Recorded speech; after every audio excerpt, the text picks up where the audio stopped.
Hi. How's it going? How's your day going? I don't even know. I tried looking for. I'm good. Thank you for asking. I tried looking for a different category to go into, and this was art was the best thing I found. So, there's probably something better. I'm not sure what. My other thought too was I could put music up. Let's see. Doo-doo-doo. Olivia, you'll have to tell me if you can hear it. Okay. All right. Can you hear that?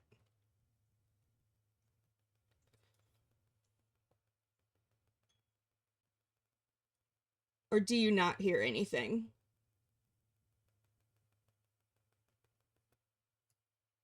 You hear me talking. Okay, so you don't hear the music. All right. Let's see. I appreciate your assistance. Let's see here. Let's try this. Save. Can you hear it at all now? Hi, Lisa.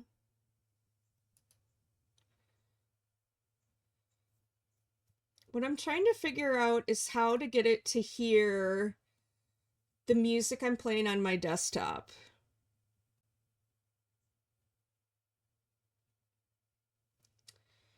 But maybe I could add it. Maybe I could add it as a different sound input or something. I did try doing desktop audio and it's not recognizing that at all. No, I was just trying to do the desktop audio. So let me do it. Let's see. Would you do application audio capture? Because to me that makes the most sense, but it says it's beta. Let's try this. Can you hear that? And is it too loud?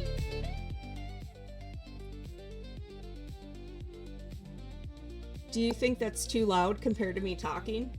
It's good? Okay. I'm learning. Okay. So what I have, this is potentially gonna be my neck, because I have like maybe half an album's worth of stuff right now so far. So I thought, well, I could do this for a bit, and most of this I probably won't do in Photoshop, but we'll find out. So conceptually, I saw this illustration. Let me make sure here. Yeah. I saw this illustration. Wow, how did I get here? I am not good with computer. Oh my god! What a surprise! Thank you for coming. Imagine my surprise. Thank you. Thank you for raiding in. What did you get up to today, streamer? If you need to raid and run, such as take a nap because you're extremely narcoleptic, please feel free. Sorry.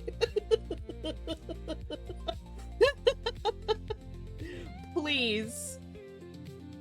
Okay, so I saw this 1970s artwork that I really liked the concept and the layout of for this. So that's kind of like my reference piece. And then we have this. So, I don't know. And I don't know like, I've been using Photoshop more than 20 years, so if you see me doing Incoming anything... transmission. You are officially awesome. Thanks for the follow. Thanks for the follow. A new friend just followed. Like, if you have any questions... It is Randall. It is. It's our boy. It's our boy. And I'm going to draw our boy on this.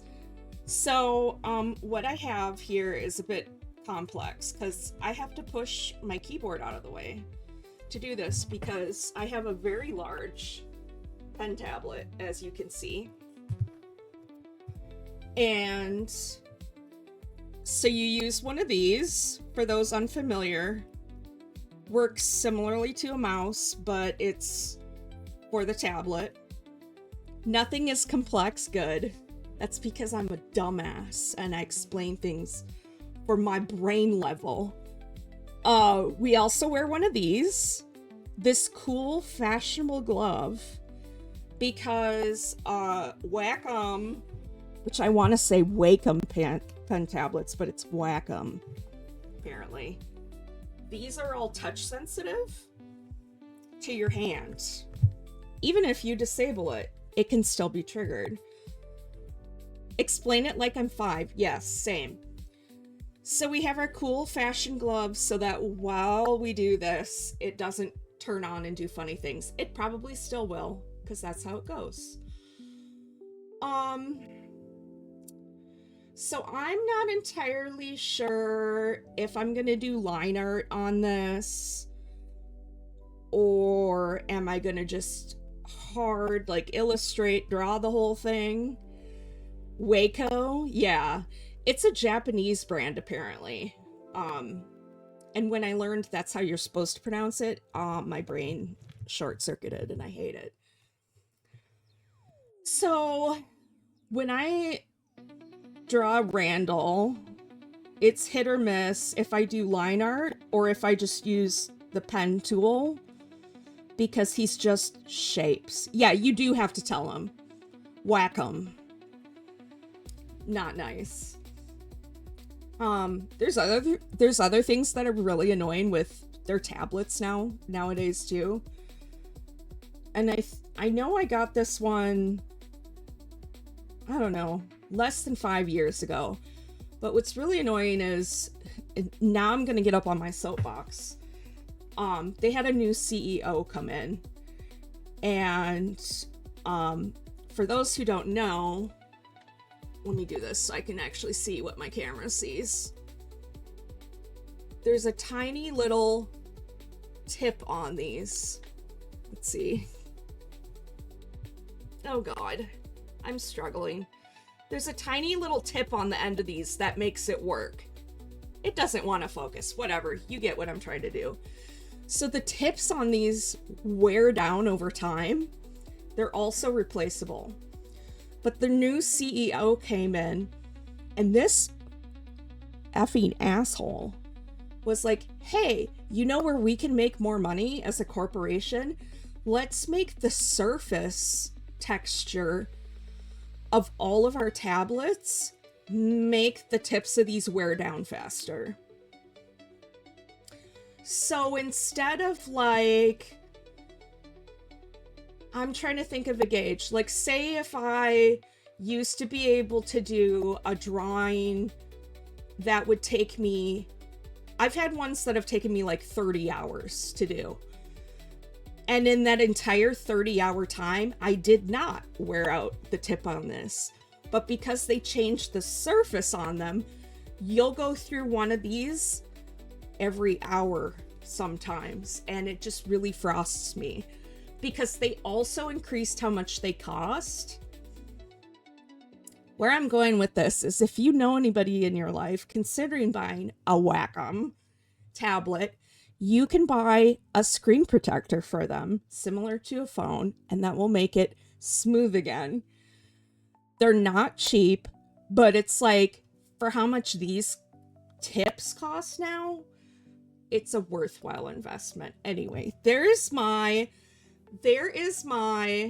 gripe of the day. Yes. So I thought what I would do first is I'm gonna make a custom brush, and I'm going to pull out my keyboard to do this part actually. Because I don't know about you, but the thought of drawing stars is a bunch of bullshit. I don't have time for that. So I'll show you. And like, again, I don't know if anybody else in here uses Photoshop or uses it often. So, you know, I have used it again, like 20 years, more than 20 years. So if you have questions, let me know. And there's always multiple ways to do things in Photoshop. So let's make a brush that looks like a star. Oh, that's cool. So something that is also worth noting, the default brushes in Photoshop suck. Why am I so perfect? No, you. It's you. Default Photoshop brushes suck. They're terrible. The brush pack I use, I could put this in Discord if anybody wants it. This set of brushes I have used more than 10 years. I got them from Dan Luvisi, if you're familiar with his art. But there's a lot of cool textures in here, like, you know, that do different things. You know, just kind of nice to have. Photoshop doesn't come with shit. What is this software? This is Photoshop. This is Adobe Photoshop. And yeah, I basically use this constantly at work. It's kind of the standard. There's a lot of other programs that do similar things, but Adobe is kind of the standard. So let me think here. We're gonna make a brush that looks like a star. And it's funny because I don't know about you, but I still think of stars as looking as like a point, and then you have like the 4 beams of light coming off of it. And I learned that a lot of people think of stars as looking that way because of the Hubble Space Telescope, that it made the light come off it in that kind of arrangement because of how the mirrors on it are aligned. Now, the new JWST telescope has 6 points coming off of it because those mirrors are arranged more like in a hexagon pattern. So anyway, you're gonna get random space facts from me too, apparently. So, and I'm realizing this is probably hard to see what I'm doing, so I'm gonna turn off the other stars so we just have our one point. We're gonna make a brush out of this. So what I'm gonna do is I want to make the points that fade off to the sides. So let's do motion blur. And that's probably too much. Actually, let me think here for a second. Let me rethink this. Let's see. Because another way we could do this is we could make more or less a straight line, and then that'll get more of the effect that I want. So blur, motion blur, that is what I want. I love that. I love that you guys are all doing you're all probing each other. Okay, I'm gonna duplicate this. I'm going to turn it this way. So that's kind of the shape we want. And then in the middle, kind of be like, as you do.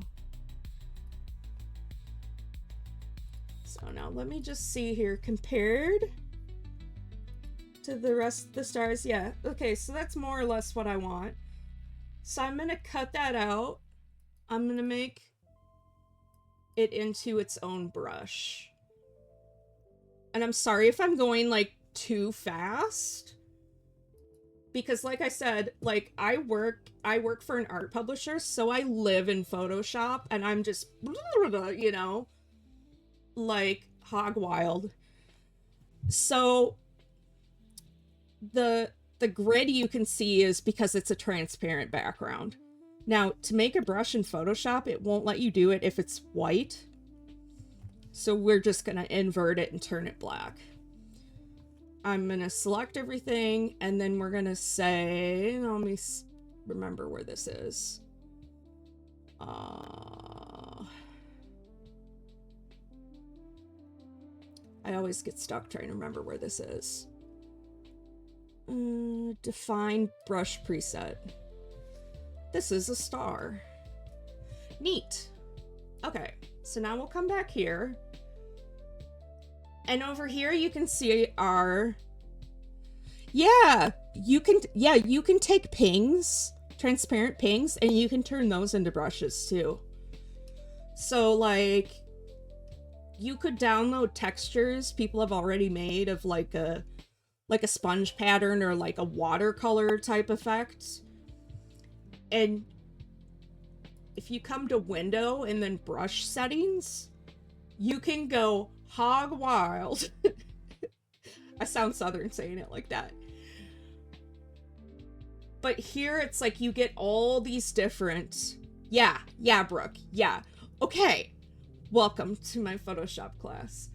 So it's not just like, okay, size, whatever, but spacing, because we want the stars spaced apart.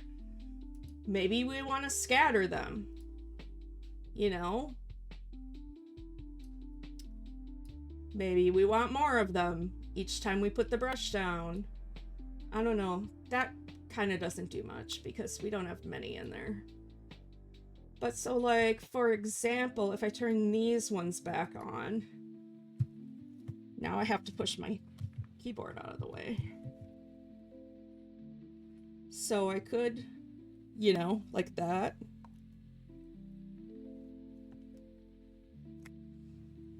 I also have, I had to reset up. I highly doubt I can move this so you can see it. Oh no, I can. I had to set up this again with all my shortcuts because I had to wipe my computer, I don't know, maybe a month ago, so I lost everything. That's a pain in the ass, but you know, it is what it is. Because normally you can do all these kinds of like shortcuts and stuff. Whoop.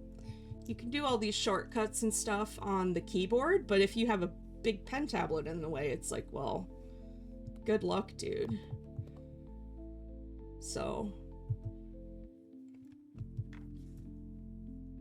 oh, I undid that. Let's redo that. Count. No, we'll space it more. I think that's fine. So I'm just kind of thinking that it's something more interesting to look at up there. Yeah. Okay, now.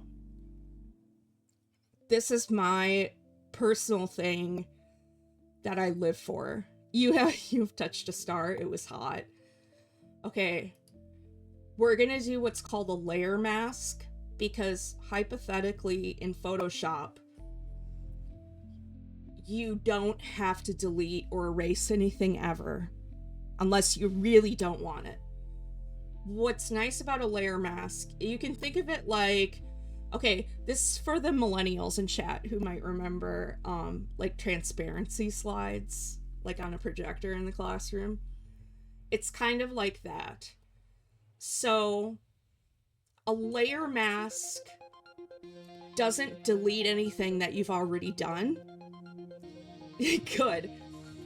How it works is, so you're editing the mask instead of the artwork part of it. And essentially what you're doing is turning it on and off, the parts you want or don't want. And how that works is white is on and black is off. So for this, I want a more generic brush. And so I have it on set to black. So now I can do this, but it's not actually erasing any of the stars. So if I change my mind and I want some of these stars to come back, easy to do. Because really, this will be something like this. And I might have to change the buttons on this thing because they are being sensitive. Let me see here real quick. I want to disable that and disable that. Let's see. All right. That's crazy to me that you are not a millennial, Brooke. So I'm kind of torn if I want to start this with Photoshop or if I want to do this with a different program I have. And the different program is called Rebelle. And it simulates like how realistic art materials would work. But Photoshop is pretty good, like, if I wanted to start, like, just doing shapes. Let me turn the opacity of that down. Because Randall is pretty easy to make since he's just shapes.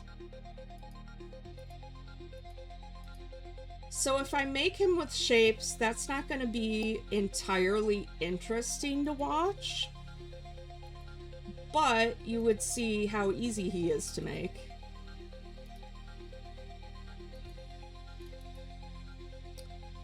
Oh, and I have my keyboard put away.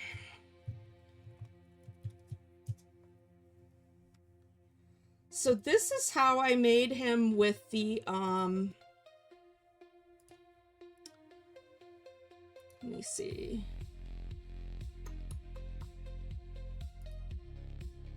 With this one.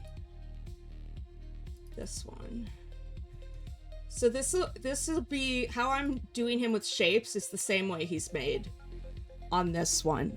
He's just the pen tool. But I've had other ones. Let me see here. Like this one was like a drawing that I did, then lined and everything. So, does anyone have a preference? Because I don't have a whole lot of thoughts on which way I might draw him yet. I might just keep drawing shapes. Because then, once we have the shapes, the basic shapes, then there's tricks you can do to make it look like it's better illustrated that we could take a gander at. Also, another cool trick is you want to make your Photoshop document way bigger than you need it. And the reason for that is not only does that help, like say if you decide to print it or something in different ways, but by making it huge, you can also be really sloppy because nobody's going to ever see it, other than you guys, obviously now. Nobody's ever going to see it as big as how you're working on it.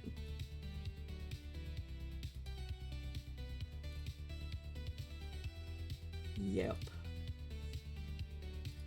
It looks 3D. That's neat. I promise you the perspective is entirely wrong because he's always just eyeballed. And these are not the set colors that anything is going to be. It's just to get like the basic shapes there. So we can kind of see what we're doing. So the other part that gets tricky, is you quickly will have more and more and more layers, and it starts to get tricky trying to keep things straight. So I could say back head.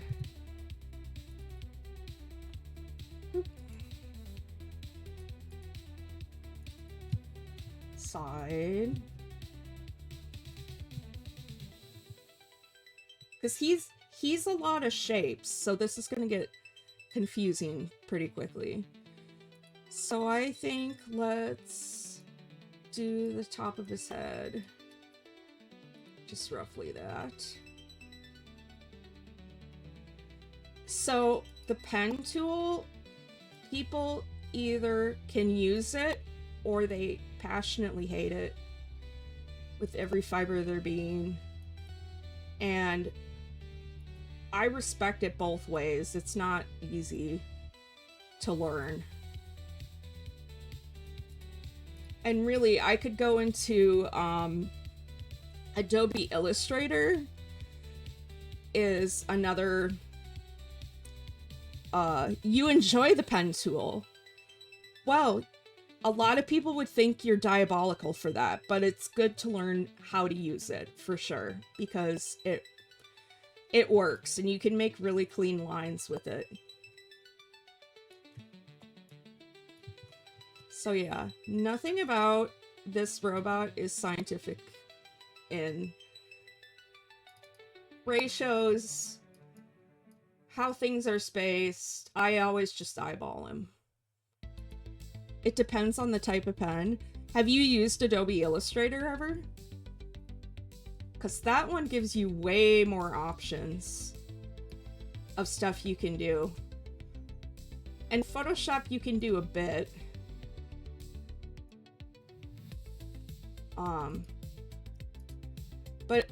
So Photoshop is, people pronounce it either rasterized or rasterized. I don't know what's correct. But Photoshop remembers and makes art based off of pixels, individual pixels. So if you make your art at a certain size and then try to make it bigger later on, it's going to lose quality. Because Photoshop doesn't have information on what is between those pixels if you try to make it bigger. But if you use a program like Illustrator, Illustrator is a vector program. And so by vector, it means that it's remembering more off of calculations. It's a lot of stuff with like the pen tool and like very precise like formulas of how things are curved and when and where. So you can make it as big as you want and it won't lose quality. Which is kind of neat. But a lot of people think the pen tool is the devil. So it has more of a learning curve to learn how to use it, more or less. I personally don't mind Illustrator, but I think it's a pain in the ass. Basically. Let's see. You do? That's honestly impressive. I would lose my marbles, personally. Now, here's a fun fact about Randall. He doesn't have a butt. He's a box with limbs attached. So, whenever I've drawn him, he's always been conveniently positioned in a way that you don't see how this works. Because it doesn't. Conceptually, it doesn't. So yeah, so what's ultimately going to happen is there's going to be like rocks or some plants. I know, okay, Josie was saying he should have a butt like a coin slot. And I was like, he doesn't have a butt. But sure, I guess. That would be funny. Oh, I love that. I have not played that, but I love that. Alright, let's see. Oh my god, hi Sarah. How's it going? Are you taking a break from your cleaning out? Because I love that for you. Yeah, I know, everybody streams now. It's crazy. And I'm just making some nonsense. That's amazing. Thank you, Olivia. Let's see. I want...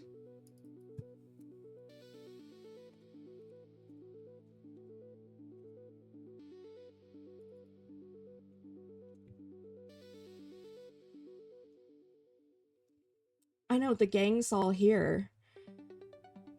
Oh, that's pretty nice. See, what I used to use to do a lot of drawing was Flash. And, Flash died, and now it's called Animate. But, that was really nice to draw things in. Oh, I wish I had tacos. That sounds really good. Flash was really nice to draw things in because, it would smooth out the lines for you.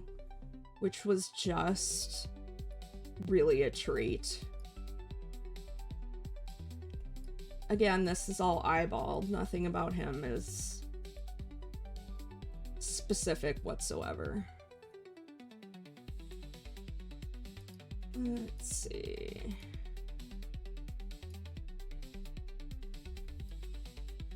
He's just a cartoon robot, you know. Okay, that was so weird though, because I set up a ping tuber model and it was fully working, but to get Photoshop to show what you're doing in OBS, you have to change like one of the settings of how it renders the display. And if that's going, it appears that the ping tuber model doesn't work. So I was like, well, that's rude. I don't like that. I don't appreciate that. Oh, I'd love chicken tacos. Let's see. See, because part of me could start almost... Sometimes what helps is... Let's try this one. See, the whole other one I did, for my last music I put out was just exactly what I'm doing now. And then just these different effects on it. So let's see.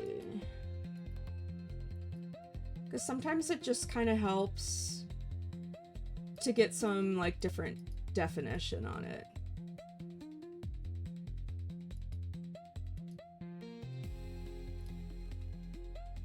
Ooh, fun! Why is your mind blown? Did you not realize that I live in this godforsaken program? Aw, thanks. Aren't you cute? Let's see. So this is gonna come out as the wrong color, but we're gonna start making what would be his butt. And let me think about this for a second, because I think actually what I could do, because his leg is going to be like bent in half here,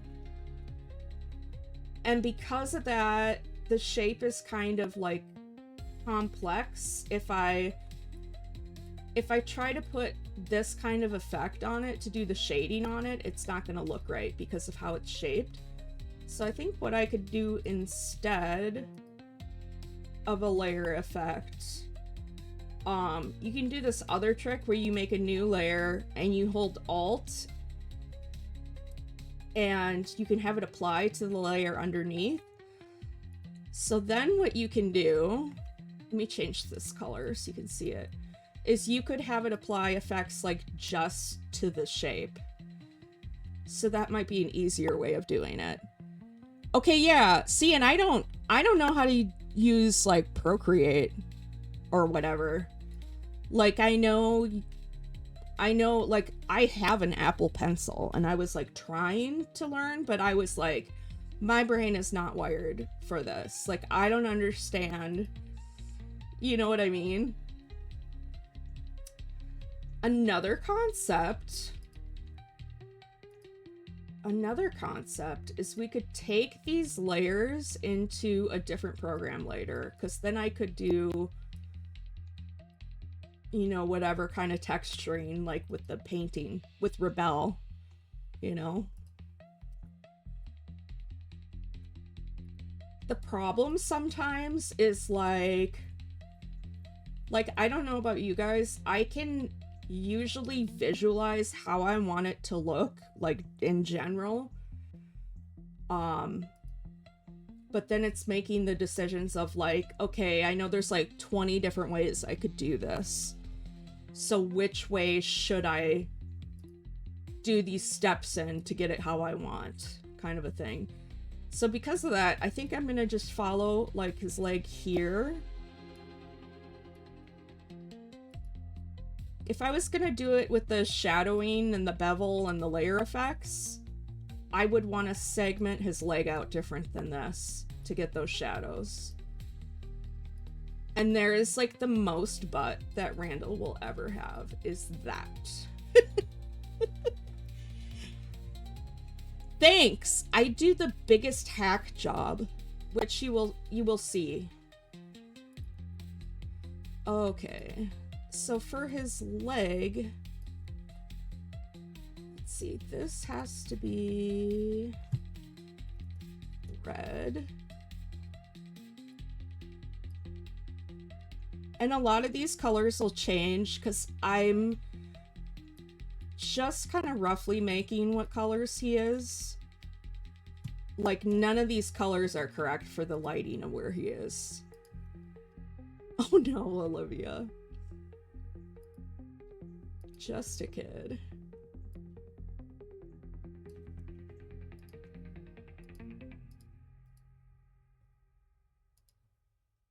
Alright, this will be something like that. Yep.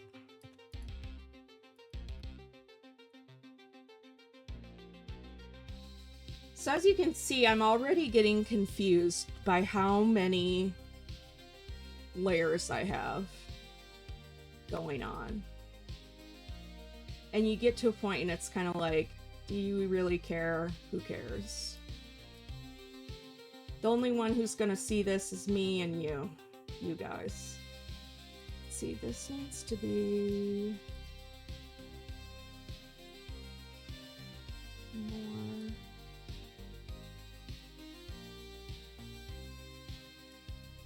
We're just eyeballing it. We're eyeballing this.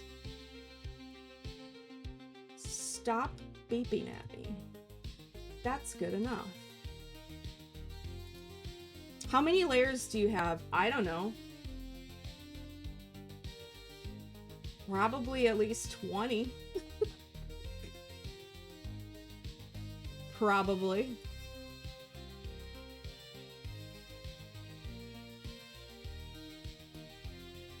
Now it's really fun, like, when I'm at work and I'm making these huge photos that I make at my job. The way that the software spits those out is it'll just be like layer 1, 2, 3, 4, and it goes like into the hundreds. So that gets confusing. And when you have that many layers, it's kind of like, is there even a point? Like, why even bother labeling anything at that point? Because at least you're like, well, it does go sequentially, I suppose. Yeah. Yeah.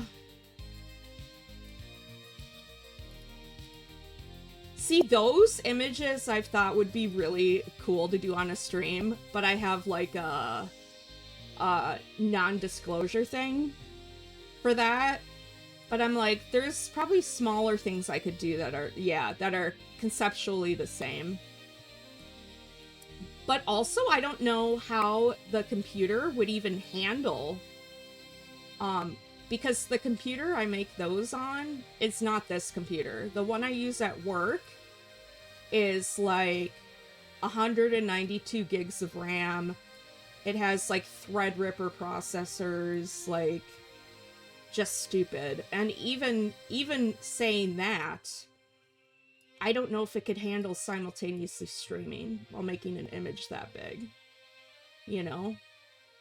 Let's see, now that I look at this, this should probably be like this. My art teachers in college would probably cry because what is perspective? Don't know her. This, I'm just like, this is Randall's charm. You just accept that he's very imperfect.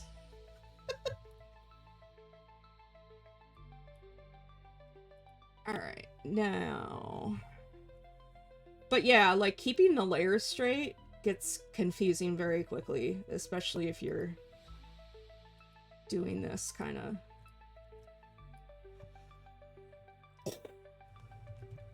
And actually what I should do is I should turn it.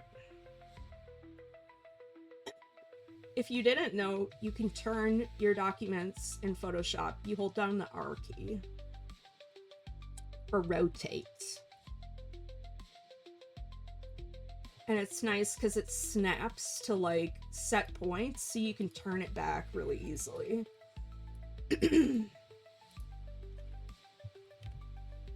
So to me that looks kind of jank. Actually, let's warp it.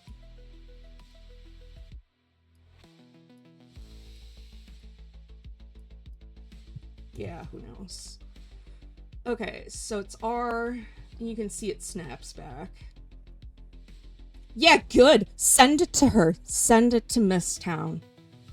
Send it to her. I would love to have a discussion with her. She was our art teacher in high school. Me about to drop the tea, because if she does watch, I hope she dies mad. Because this woman, okay, just awful. I don't know what it was. There were like a few students in every class that could do no wrong, and then it was like she hated everybody else. And so my problem was I had gone to a different high school up until like I transferred, and it was 11th and 12th grade. And so because I'd had so many art classes at my other high school, the counselor was like, oh, well, we can put you straight into drawing 4. And I was like, great. Okay, super. No, this teacher hated me instantly. And she was like, I don't know you. There's no way that the education that you had at that school even begins to equate to, I mean, it was just like one of those. And she was like, I'll consider letting you stay in my class, but you need to bring me your portfolio. Like, ma'am, I'm 16 years old. Please calm down. This is high school. But I did, so I brought in my drawings, and she like flipped like so freaking fast, dude. Hi, Olivia. And then she's like, I guess you can stay. Like, it was just attitude from day one. And for what? Like, you're a high school art teacher, please calm down. Like, and from that point on, she was just rude. And it just sucked. You know, because they had, like, after drawing 4, they would let you do independent study, which is what I did. So I could keep having art classes, even though they didn't have more art classes, technically. So that was nice, but I think she did. And you know what's funny? She never showed our class any of her art. I didn't see her art until like literally a decade at least after I had graduated.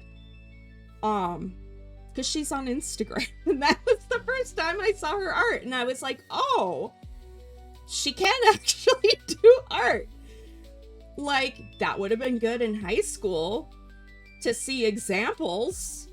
I probably, it's not that I would have like, that I thought less of her, but it was kind of like she had such an attitude that it made me wonder, like, can she do art?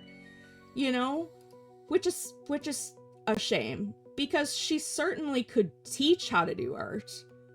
But anyway, but yeah, she was just, and she was always that way. Like, she would stand behind me in class with her arms folded, saying nothing, and then eventually she'd say, yeah. And then she'd eventually say, you're never going to get a job doing that. Like, ma'am, I'm in high school. We're children. We are not adults. Please calm down. Yeah. She was just not nice. And, you know, and it was weird because then when I was a senior in high school, they started having a digital art class, which she did not teach because she refused to teach it. Because she was like, digital art is not real art. And I'm like, oh God, you're one of those. So yeah, I think she did get a degree in fine art. And it's like, I'm sorry. I'm of the mindset, you know, again, I have a degree in art. Technically, I have a degree in animation, and then I got a degree in graphic design. But really, like, one of the first things you learn in art school is really anything that humans touch or manipulate in any way whatsoever can be seen as a form of art in its own way. That even includes, like, political speech, like, graffiti is certainly art. A lot of people might want to argue that, but it is art because it's something people created. Oh, yeah.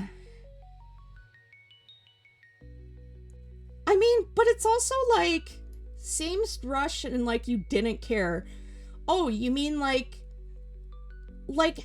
how else do you take a photo? I guess, I never did photography. Like, I could see setting up a scene. But, like, when it comes down to it, aren't you ultimately pushing a button? Or was she also critiquing, like, how you even just developed the photos? Because that I have no idea. That I have no knowledge of either. Yeah, she's a menace. She's a menace. And I think she still teaches. I mean, that's valid. You know what was funny? At one point, she told me that she would respect me more if I took photography. And I was like, I've heard how you talk to the photography students and I am not interested. Like, if you're this mean and I'm not even in photography, like, I'm sorry. Forget that. Anyway. Let's just see what this looks like. God, I have so many layers already. What I should do is get rid of that.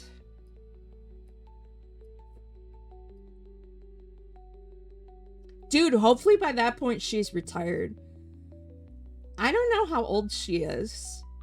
Honestly, like, in my memory, she might be a baby boomer, but she might be like older Gen X. So I would assume, I wonder how close she is to retirement at this point. You know?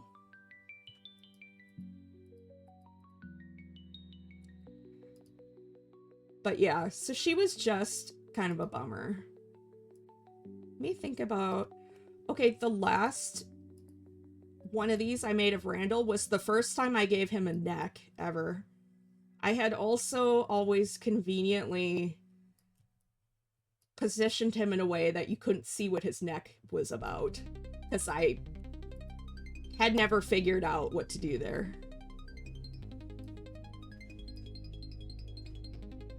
Yeah. Oh, hi, Spice. I should set up a second webcam so everybody can see the spicy girl looking out the window as she does. I bet you're confused that I'm talking and it's not to you. And it's not in a crazy voice. As one does, only to their dog. You know. So yeah, you're all seeing the very unscientific half-ass way I make this robot.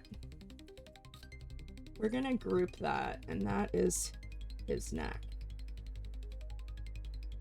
Oh, were you telling me the Amazon truck came? She was trying to tell me. Alright, we're gonna drag this down until it makes sense. Ooh, that was too far. There we go. Yes, Brooke, Olivia, what are we making? What are both of you making?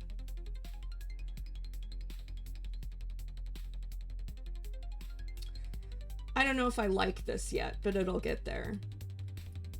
I feel like every piece of art goes through an ugly stage. And that is normal. Let's see. Let's do his wrist. And that has to be red.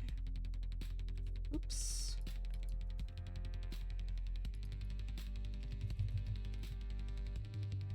Oh, cool. That's fun. Hey, Olivia, I made up Randall, and I like drawing Randall. So that's totally valid. Let's see.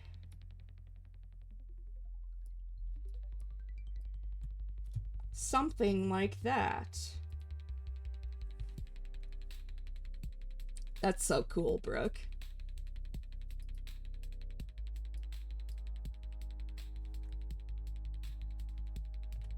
Let's do this again.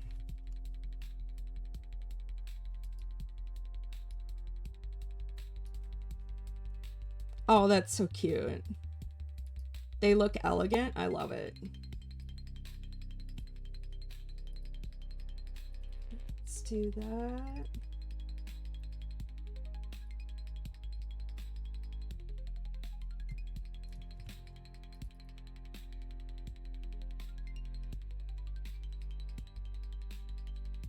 See, now that doesn't look quite right. So I'm going to...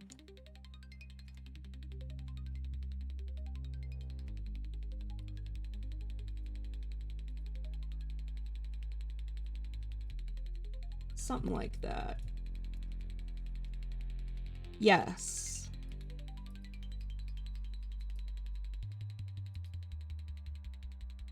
That would be so exciting, Olivia.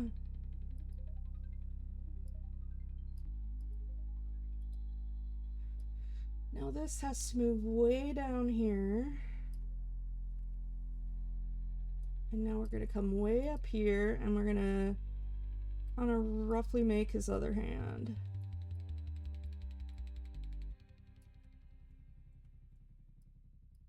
His hand that is a blob that has no definition whatsoever.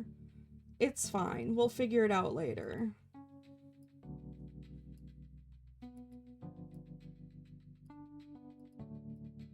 This is all unserious. Spice, why are you sighing at me?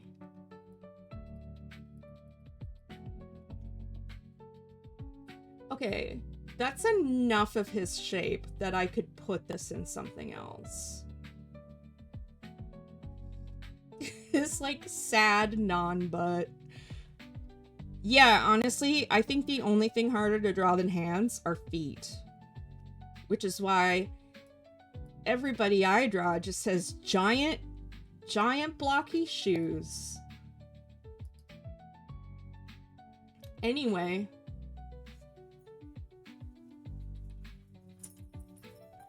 what we could do is we could put this into Rebelle and see how it works. What do you have, please? Please, please. She's offended and leaving. Okay, now let me see here. I'm gonna close this for a second. And we're gonna do that. We're gonna turn this one on.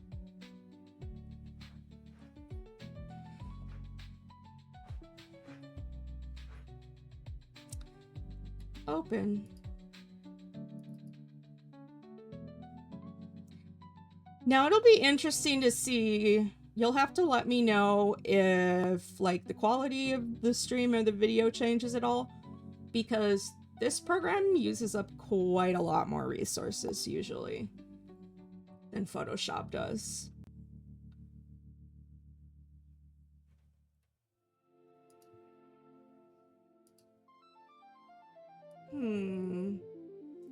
Hypothetically, what one is this? Oh, that's part of his foot. So I could...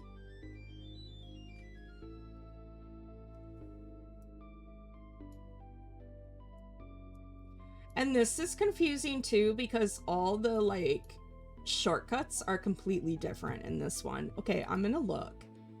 I'm gonna look. Pictures. Oh, I love that, Brooke. I love it. If anyone's not in our Discord, who are you?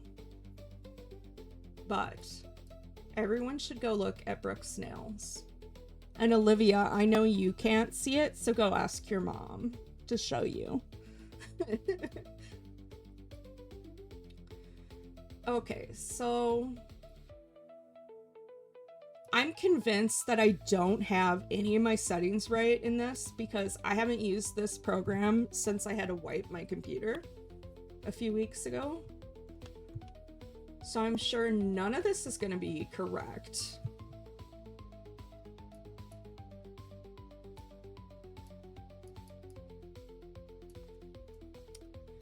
But we'll find out. It's a journey.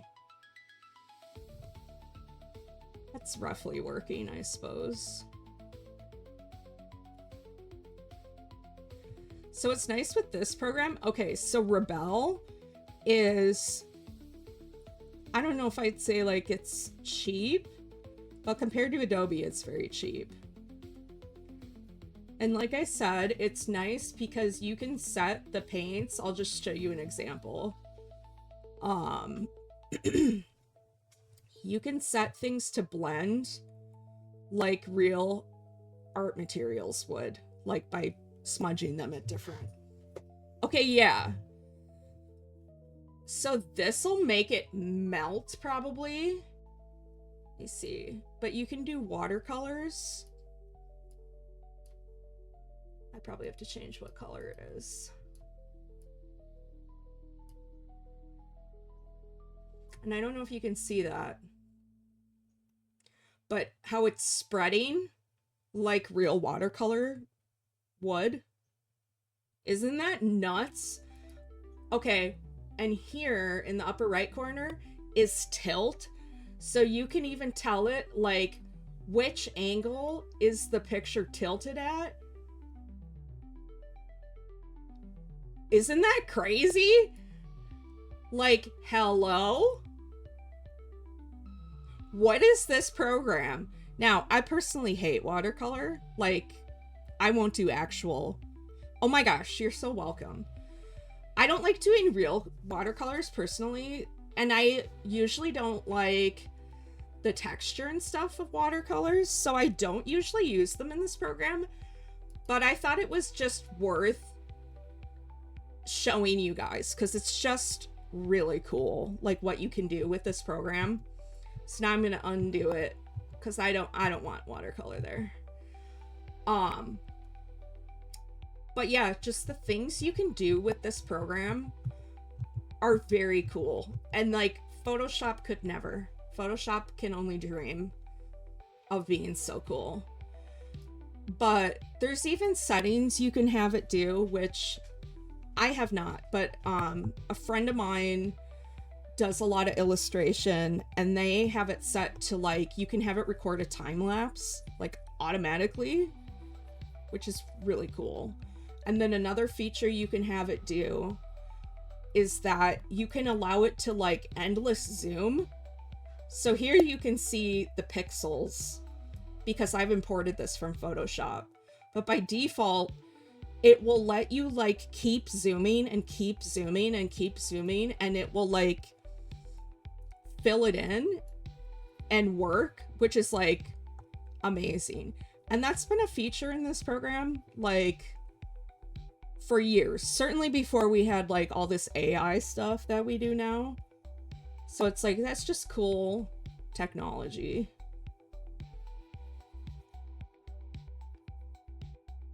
I have no idea what color palette, nothing other than this is a member of Sif's family, clearly. Maybe they could be like,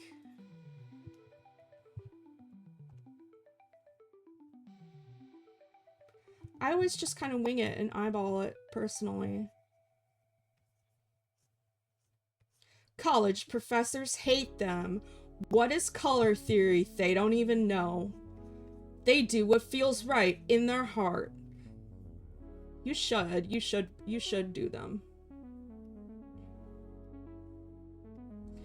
And it's funny because there's like so many tools in this program that I have never used. Like you can do oil paints and they will like have texture to them and layer up like real oil paints would. You can like have it put salt effects like with watercolor. Another program that does that is Corel Painter is another really good one. But IMO, this one is very superior. Okay, just a concept. What if it was like... I still have no idea about like a color scheme. Anything. Oh, I love the MS Paint one. That's such a cool one, Laura.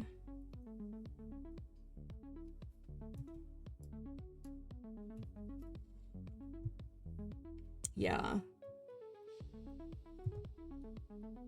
I love it.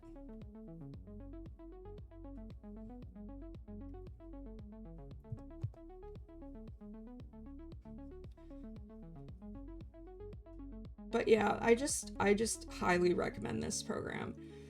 Another downside I can think about it is it's like very resource intensive, especially if you use like the watercolor effects especially.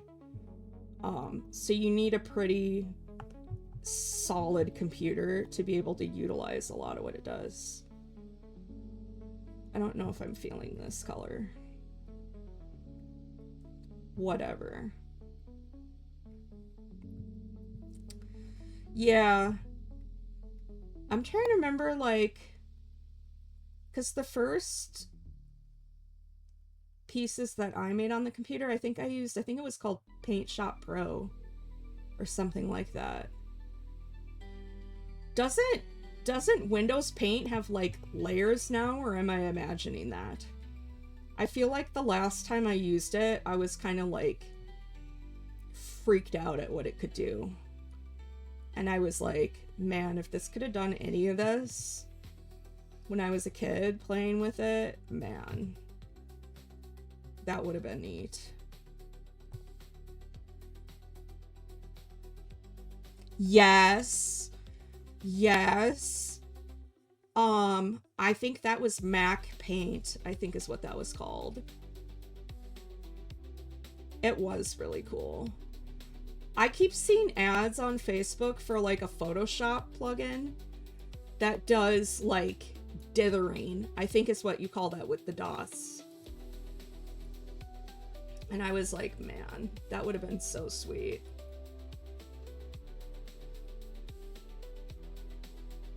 But that would be so cool to apply to a photo.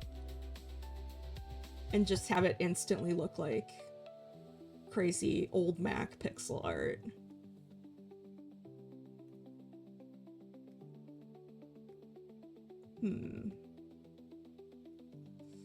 I still keep applying random colors because I'm not set at all about like, what do I want this to be? What do? How we do. How do the thing.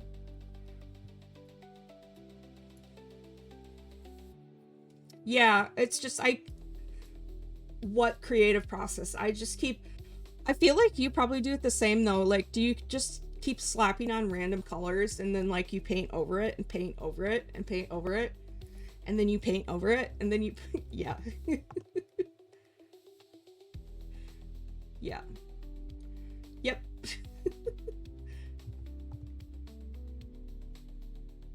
Something like that.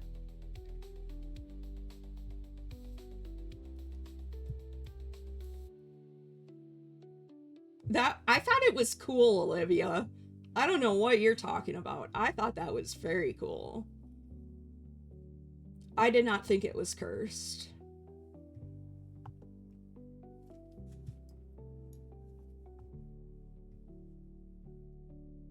This is probably what Miss Town would have said is underpainting, but I also don't believe in underpainting. These are roughly close to the colors that they will end up being. Maybe that's why she hated me. Because I didn't follow her random established rules.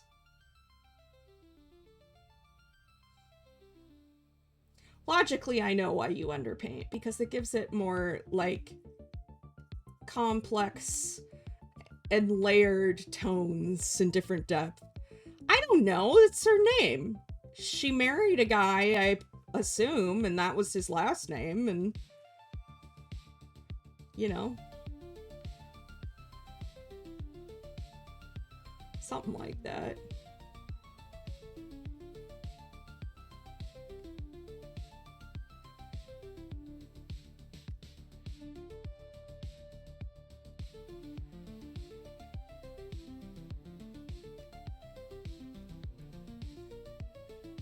Yeah.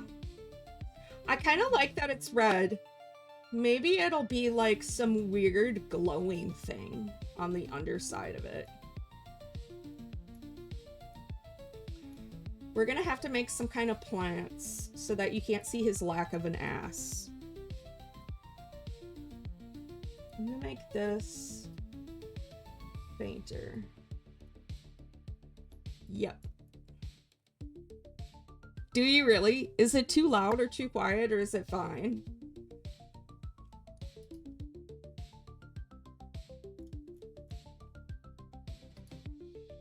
It's good? Okay, cool. Thank you. Thank you for watching, PS. I appreciate you all watching me just zone out as I do. Yes, thank you. So I'm trying to think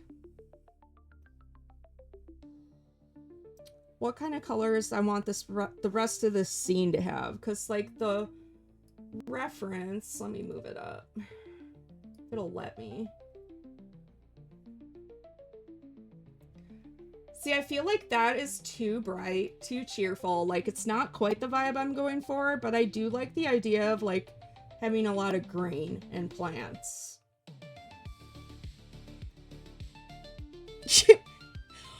Laura, what's wrong with your eye? Yeah.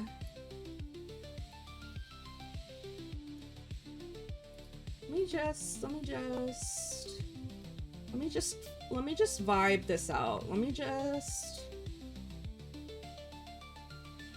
This isn't gonna be the color, but let me just fill some of it in. Oh, hi, Spice. Have you returned? Have you returned to Gander out the window? I almost think...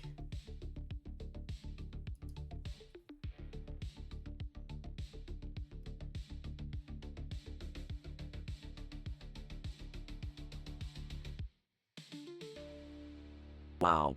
How did I get here? I am not good with computers. Hi, A new Julianne. friend just followed. Yes, I am. I'm streaming. I am streaming now. It's crazy. You know, and now that I'm seeing what time it is, I'm just checking my phone because it might be time to take my Ritalin. Oh, yeah, you bet it is. I swear I can sense it before it wears off. How's your day going, Julianne?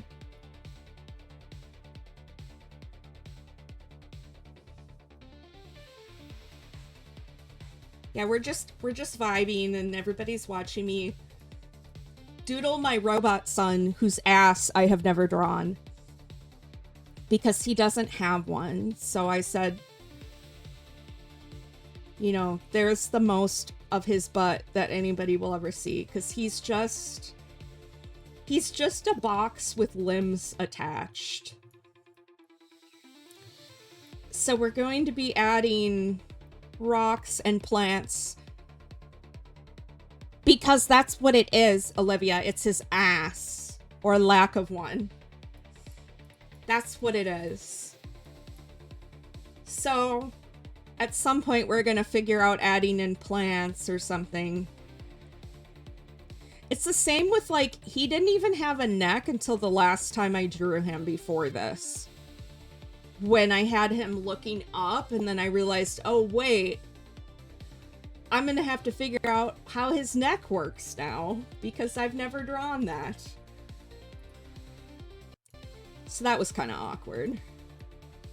Let's see. Maybe we'll...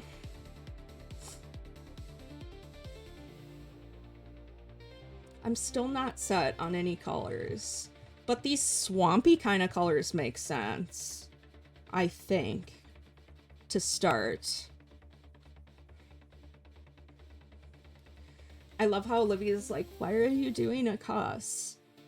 Olivia, your mom can tell you that I do a lot of the cuss.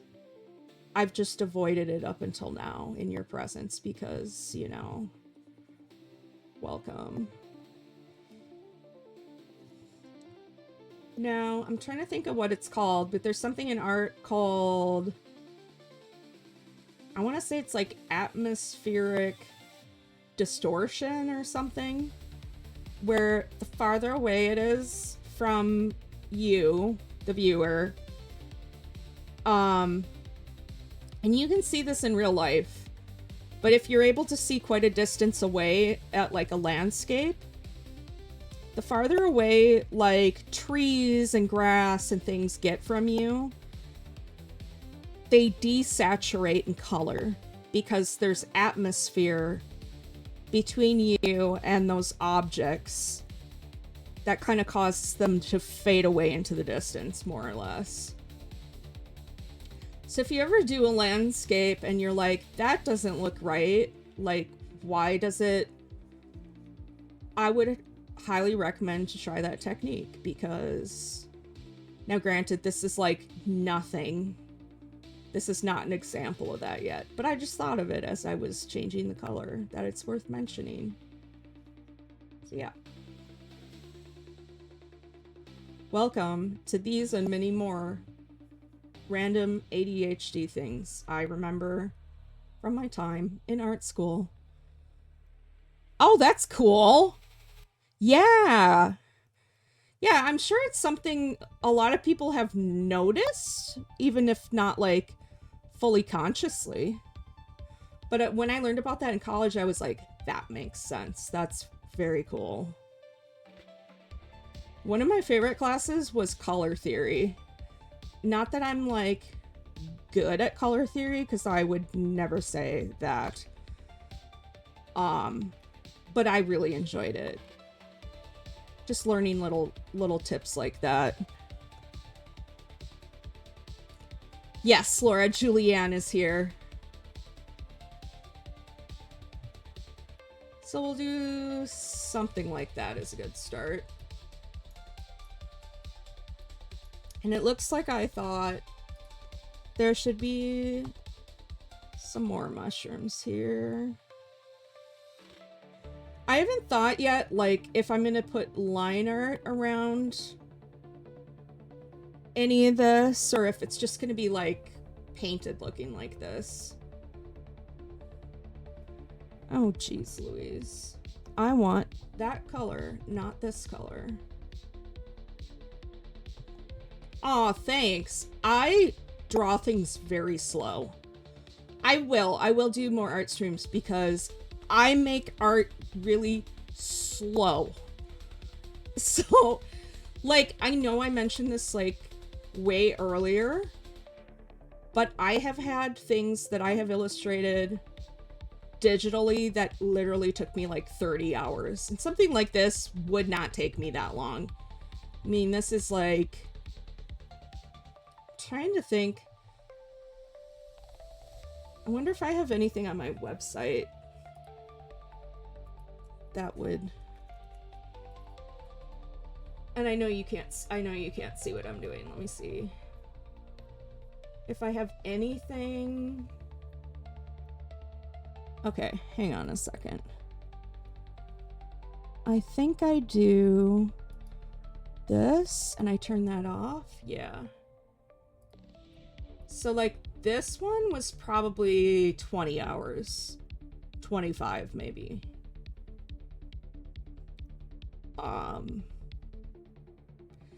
But yeah, I love color theory, but I love to violate color theory. I love to just completely break it. As you can see, I love to do really obnoxious, like, there's Randall. I've never named any other robots other than there's one somewhere and he has no name. This is, I don't know if you guys have seen the meme of the anime guy looking at the butterfly and he says, "Is this a pigeon?" That's what this is. So he's... yeah. But yeah, actually this is good. Like, maybe I should have started with this to be like, hi, I can do art. It's gonna look like ass for the first good bit.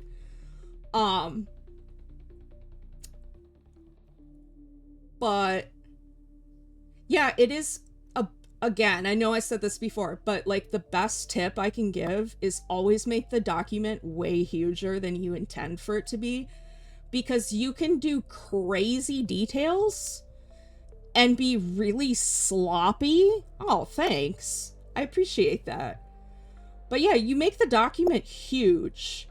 Huge. And I'm talking like something like this, I probably would have done...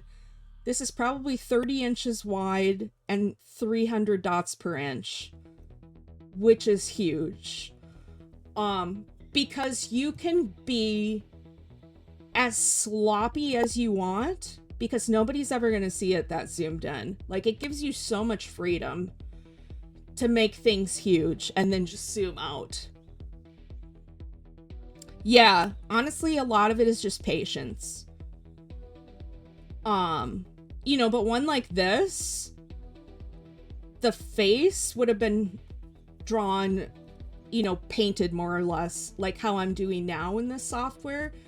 But all the rest of, like, these random shapes, even, like, the outfit and everything, was done with the pen tool. So there's fun things you can do. There's an artist I like, and I think his website is Rick Cat, but it's Rick Catlow. Yeah, it does. Practice does make it better.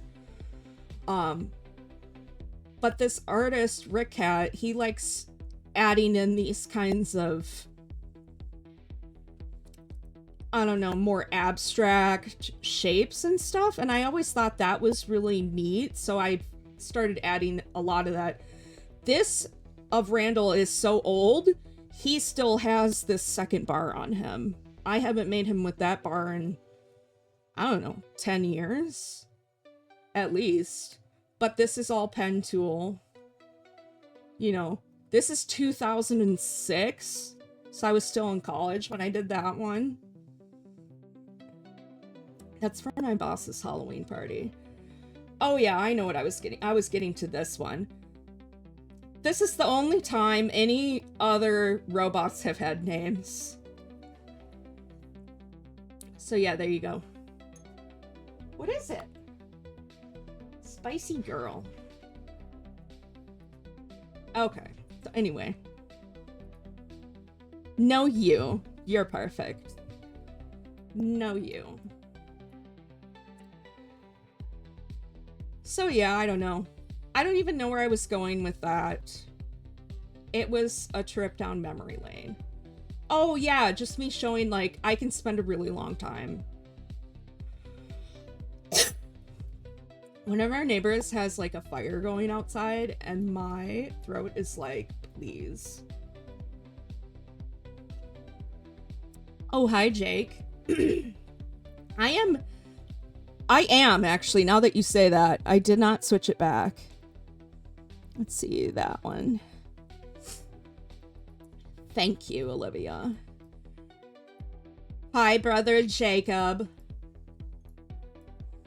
We're just doing some doodling.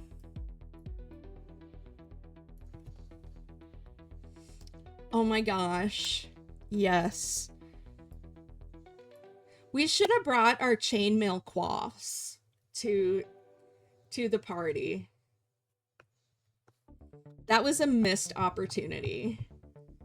I didn't even think of it in that moment.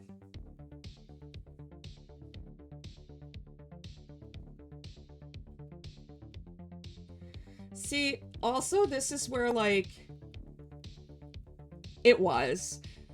this is where having ADHD is a blessing and a curse, because that's also how I can spend a lot of hours and I like will not move once. I just zone out. And then I'm like, oh, the sun has gone down. I should probably eat something. Whoops. We're just, this is all rough. We're just placing the colors so far. I suppose. Oh my god. You did not pin that. You're perfect. Please. I could turn off the sketch layer now. Actually, I don't need to see that anymore. Let me see.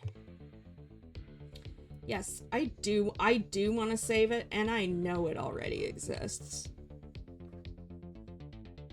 It's processing. This program auto-saves also, but I don't trust it. I don't trust it at all. I also don't trust Photoshop, to be frank. I've had it die on me too many times. If you ever see this processing bar... Oh, you guys can't even see the processing bar. I'm telling you it's there. But it's not even showing on the stream. I can see that now. If you're using Photoshop because normally there's a processing bar in the bottom left corner that's very small. Good lord. Here, wait. I should... So you can see what I'm seeing. Now you can see. When Photoshop actually pops one up like this, you cannot trust it. You do not want to touch it. You do not want to Alt-Tab to anything else. You cannot trust it. I'm actually getting kind of nervous that it's... Bellissimo, it worked. Okay. I just have had too many times that Photoshop has crashed on me far too into. It'll be like I'm at work overnight and it's 4 a.m. and it crashes on me and then I want to die.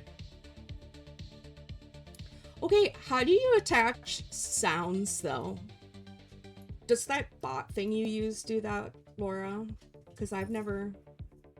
iSpice. Let's see, maybe I'll put a layer up here. Now, full disclaimer, because I took my Ritalin a few minutes ago, but I know for a fact my brain will start getting in a lull as like before it kicks in. Oh, streamer bot. Okay. Let's see. I'm trying to think of how I want to do this, because I could just paint over like the shapes that I did for Randall, roughly.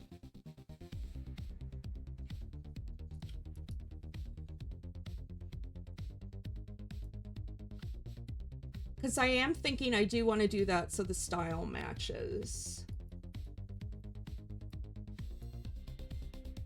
I'm also thinking, like, what else could there be? I was thinking there could be, like, some weird alien, like, bird things. Bird dinosaur looking things. Oh, that's cute. Isn't that nice of Nightbot?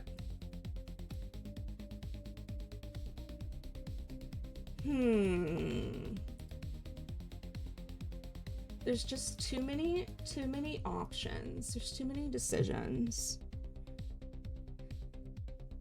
Oh, yeah! That's a good idea. That's a good idea. That's a good idea. Thank you, Brooke. Okay, so the title... it's gonna be roughly there. So maybe... yes, I like that idea. That's a great idea. Maybe there could be multiple of them. This is just a concept. That's kind of big. Oh good, that is correctly set up. Opacity there. The other thing that's nice with these pens is you can like program the end of it to be an eraser. So you can, or like any other tool you might want to use, so you can easily flip it over to do things. Let's just have like a blob there kind of now. Okay, my other thought was, what if, I'm trying to decide what color I want. What if over here, because the reference picture I had like, there was like some kind of like dome and like a city. And I thought that was a really cool idea. So I don't know, something will be here. Because maybe there could be...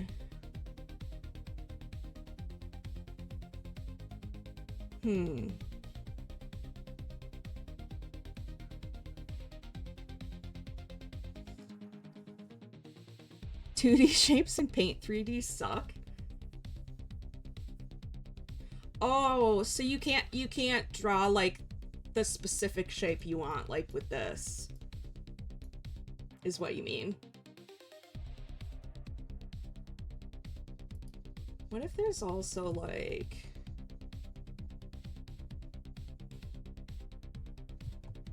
here's my half-ass concept of there's water somewhere over here. Roughly.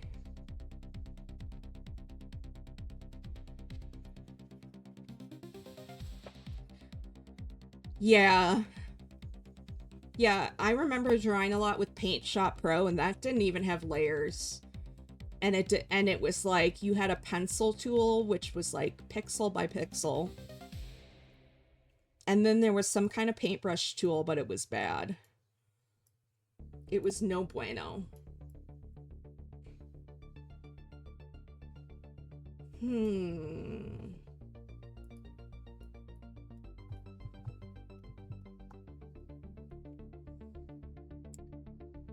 Yeah, see, this is the point where I start zoning. I just get in the zone, and then I'm just gonna start going with all the details. Conceptually, it might be cool if there's like a bit of line art, like this dark blue purple color.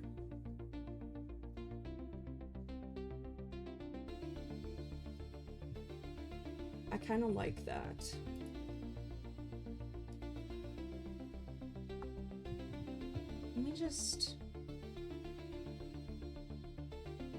Let's Let's just see. Let's just see here.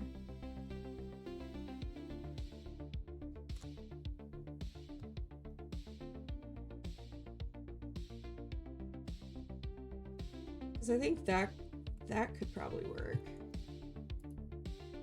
Let's see. Let me just play.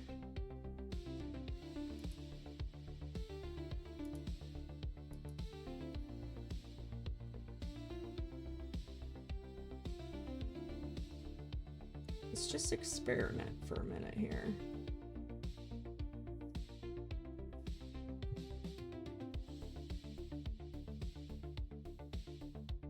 Because I'm still not fully set on like what colors do I want other than I like where the mushroom is going. I feel like it would be cool to have like little glowy like orange things. That's a very scientific term coming out of there.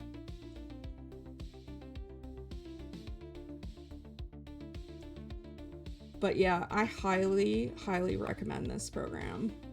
Orbs, yeah. Yeah, like little bioluminescent, like something coming out, you know? Yeah, fireflies, like weird little alien space bugs. That would be very cool.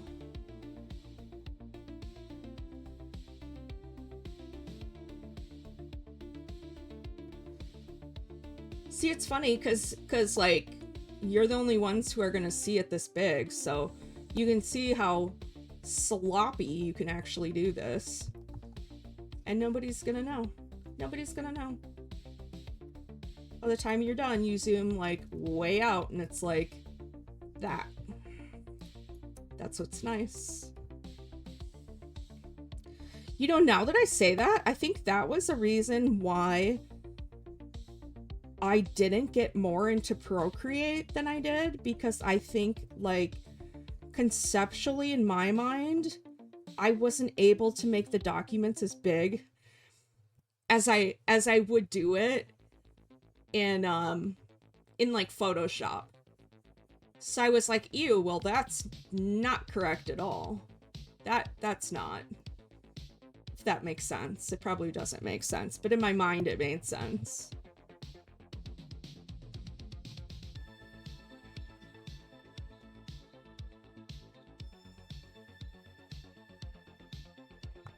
Yep.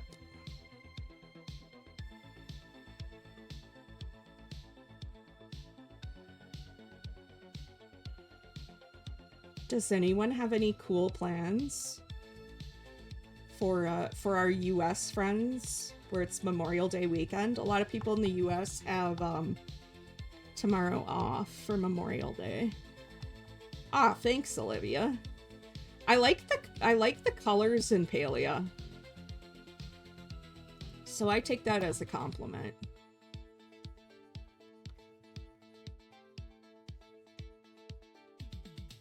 No plans, just vibes? Yeah, I feel that.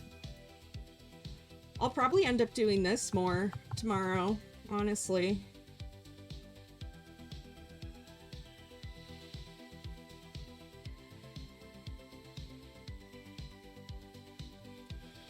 This song that's playing right now,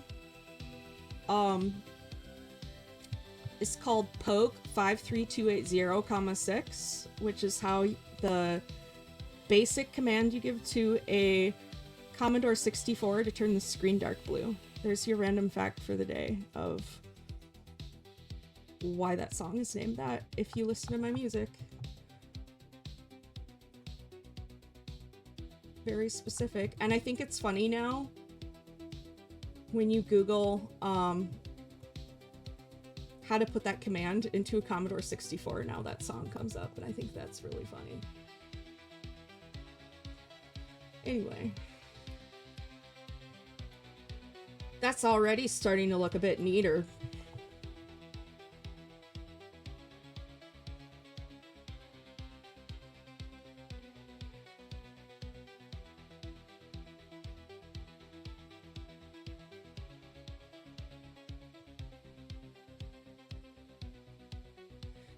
Yeah, I think the hardest thing of doing art and learning to do art is just you have to build up patience. You have to be able to keep going over it and keep going over it. Like, I don't know, at least that's how I make art. Ooh. That's early, Brooke. I'm sorry. That's early. Back in the day, I used to work just middle of the night hours at Old Navy, so I feel you. Like when we'd have to do inventory. That was rough.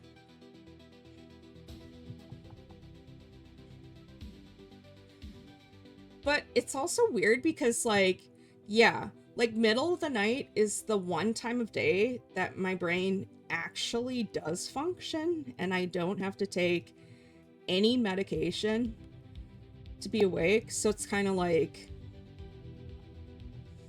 you know. But most of the world doesn't work on middle of the night brain time.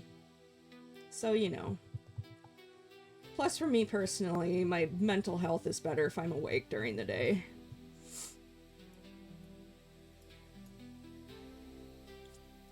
I just realized, I wonder if you'd be able to see just like a little of his eye. Just a little bit. That makes sense to me. Just a little bit. Just a little skosh. Just a little hair of it. Yeah, that's really valid, Brooke. That's what I do when I have to work overnight. I'll sleep, like, literally all day. You know, and I start it, like, the day before. I'll start flipping my sleep around. I know it's, like, easier for somebody like me, though, with this sleep disorder. I would think, because I have to take medicine to wake up, and then I have to take medicine to sleep. So, like, yeah, that's probably really rough. Do you recover from having to work those kind of hours? Oh, you can. Okay. That's lucky. Brooke, what if you had narcolepsy? Normally the people I see saying that are other people with narcolepsy. I'm just saying, like, what if? Laura, thank you. But what if? Wouldn't that be wild? That would be wild. It is funny, though, over time, like, how many of my friends who didn't know ended up getting diagnosed with it also. It's, like, kind of ironic, really.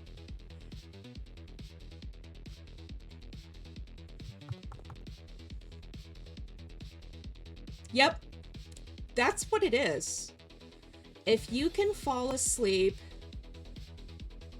Okay, I will tell you this, because I'm sure, like, later you might go Google it. Narcolepsy is nothing like how you've seen it in the movies or on TV. Usually in media, it's shown, like, as a joke. Like, that people fall asleep so comically fast, like, for a plot point or punchline. That's not how it is in reality. But it is like how you said, like, you could randomly get so sleepy so suddenly that you fall asleep at your desk, or you fall asleep watching TV. And on one hand, like, yeah, that happens to a lot of people at some point in their lives. But, yeah. But with narcolepsy, it's, like, very fast.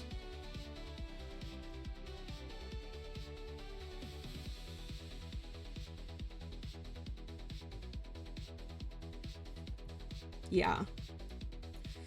Okay, what I do? Yeah. what I'll do is I'll fall asleep so fast sometimes that I'll be laying there like looking at my phone, and it happens so fast that my phone, like, I'll fall asleep and drop the phone and it hits me in the face and I wake up. And I'm like, oh. Yeah, okay. See, you too. Yeah. Okay. Yeah, cause I know, like, everybody knows I take naps and I joke about needing naps. But actually, like, on average, people with narcolepsy don't necessarily sleep that many more hours than a normal person does. It's possible, Brooke. It is possible. There's different symptoms, and for every person with narcolepsy, they can be completely different severity. Laura's like, Brooke, please. Brooke. What if you were more related to us than you initially realized? Let's go.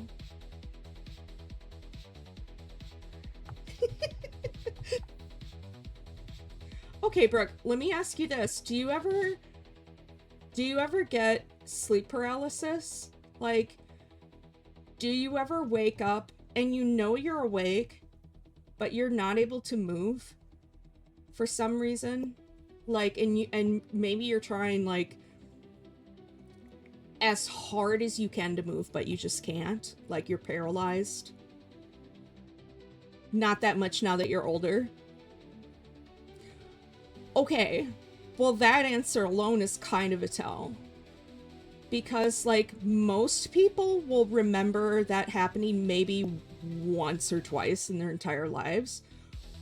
With narcolepsy, it can be a lot more common.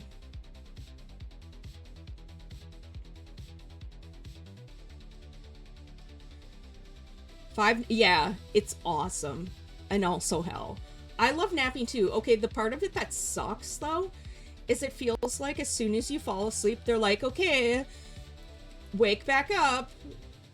Like, now you have to be awake for the next, you know, however long, and then we'll give you another nap, and it's hell.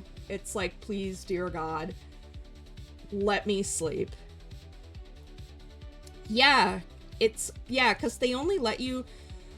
So they give you, like, I don't remember what the time frame is, but they only give you, like, so many minutes to nap to see if you can fall asleep. And then if you do fall asleep, they give you a certain period of time because they're trying to see what stages of sleep your brain goes into and how fast it goes into different stages. Brooke.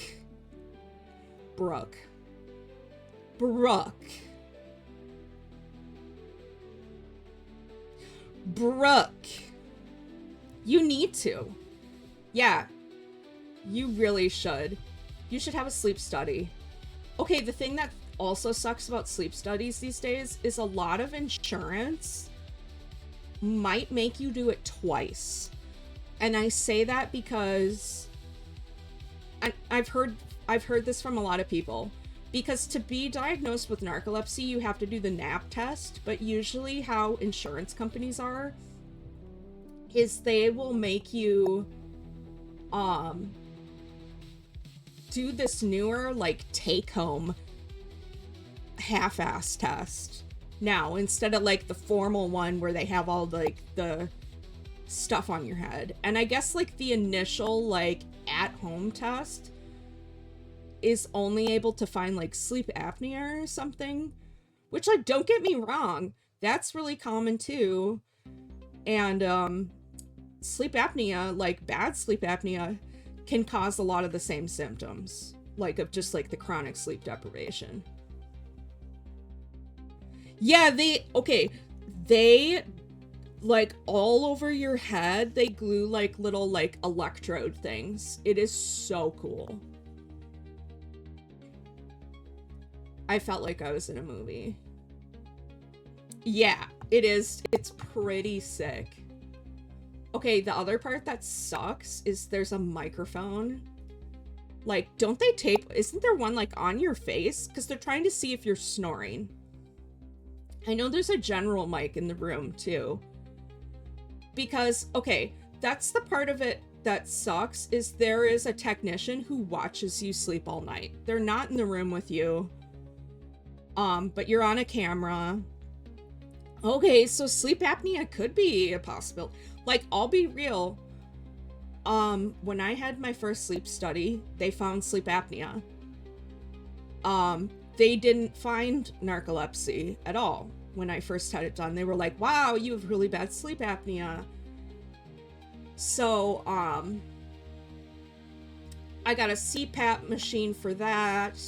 I eventually had surgery. I had my tonsils removed. And then they were like, cool, your sleep apnea is gone. You shouldn't need to use your CPAP machine at night anymore. And I was like, great, cool. Yeah. So with Dom, that's the same thing I had. So I had my tonsils out for like a month or two. I felt great. And then all my fatigue came back and then some. And I was like, something is still wrong. I'm still having a hard time staying awake. And they're like, all right, come back. We're going to do another sleep study. Because maybe now that your throat is all healed, like maybe you do still have sleep apnea, but it's more mild. So we'll have to adjust your machine. And then they're like, oh, we saw something a little suspicious. So we're going to have you stay during the day. And we're going to give you these nap tests. And then they're like, you're narcoleptic AF. And I was like, what's that? Like, you know, because I was like, I was in my mid-20s when I was diagnosed, and like especially then, like basically anything I knew about it was from like TV and movies, which was horribly wrong. So I was like, well, what do you mean? I don't fall asleep like that. It's always like, yeah, like literally I think I was 25, I want to say. But I was like, you know, because in my mind, narcolepsy was like what I had seen in narcolepsy in the movies. I'm like, well, to me, it makes sense when I'm falling asleep because I'm watching TV or I'm watching a movie or I'm sitting in my room and it's quiet and I'm like reading or I'm seeing something on my computer. And like, so in my mind, like logically, it made sense that I would fall asleep. And then they were like, well, that's not actually normal. And I'm like, oh, okay. You can look up online. There's a sleepiness like scale, and I can't think of what it's called.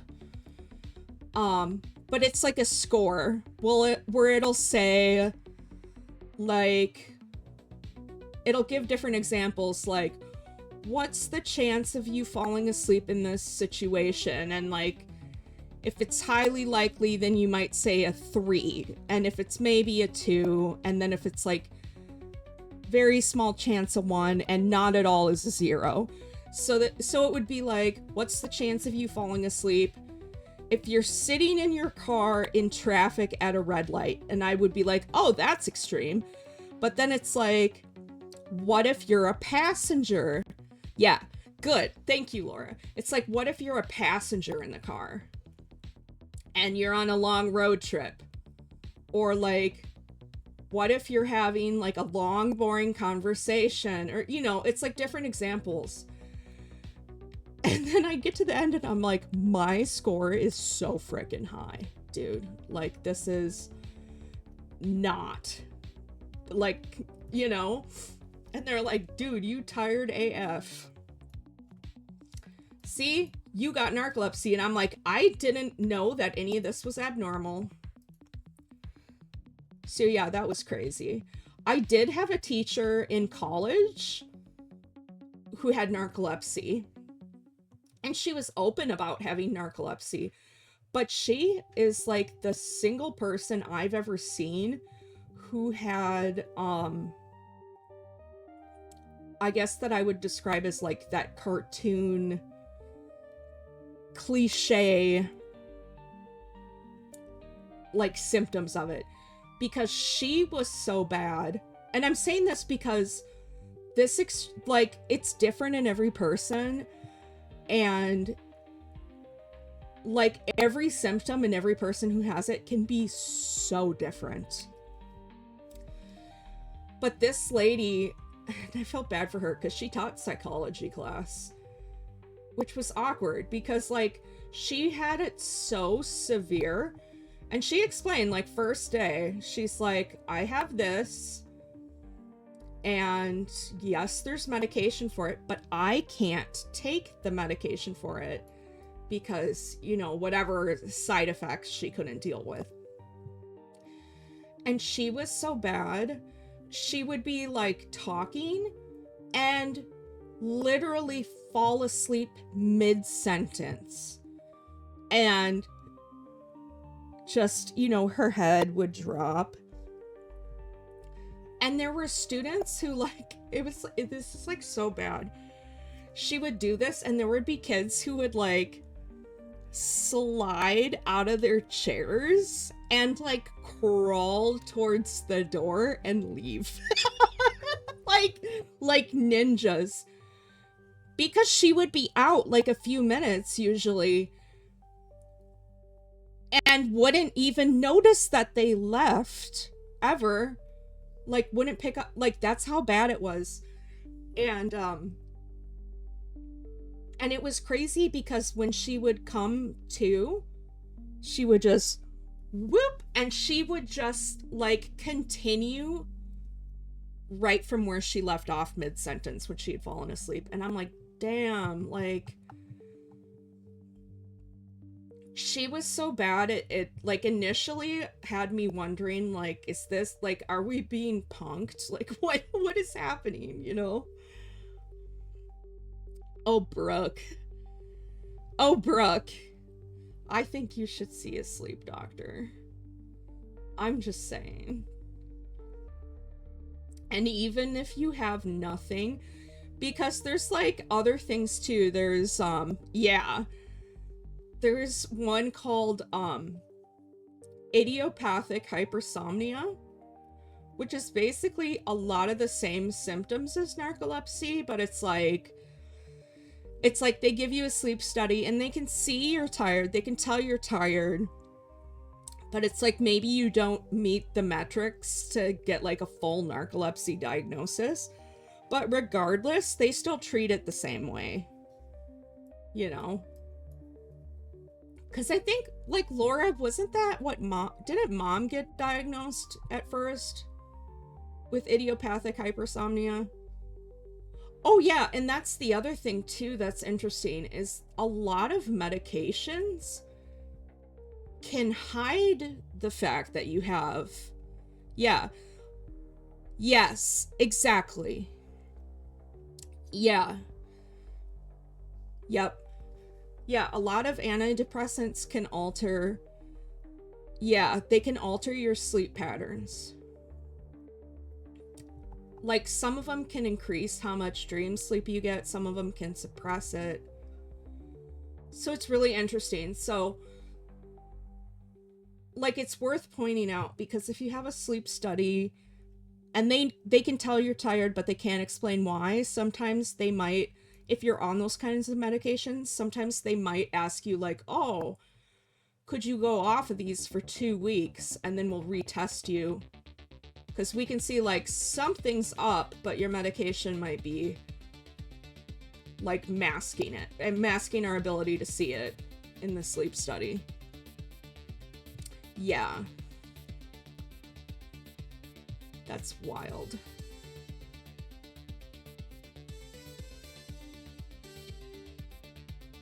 Yes. Yes.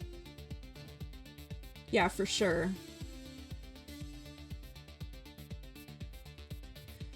But no, it is interesting, because I can think of like 3 friends of mine offhand who I knew them like multiple years, and it was like the same kind of discovery where one day I was like, you know, that's not normal, right? And like, I've literally had 3 different people I can think of offhand who ended up getting diagnosed with narcolepsy.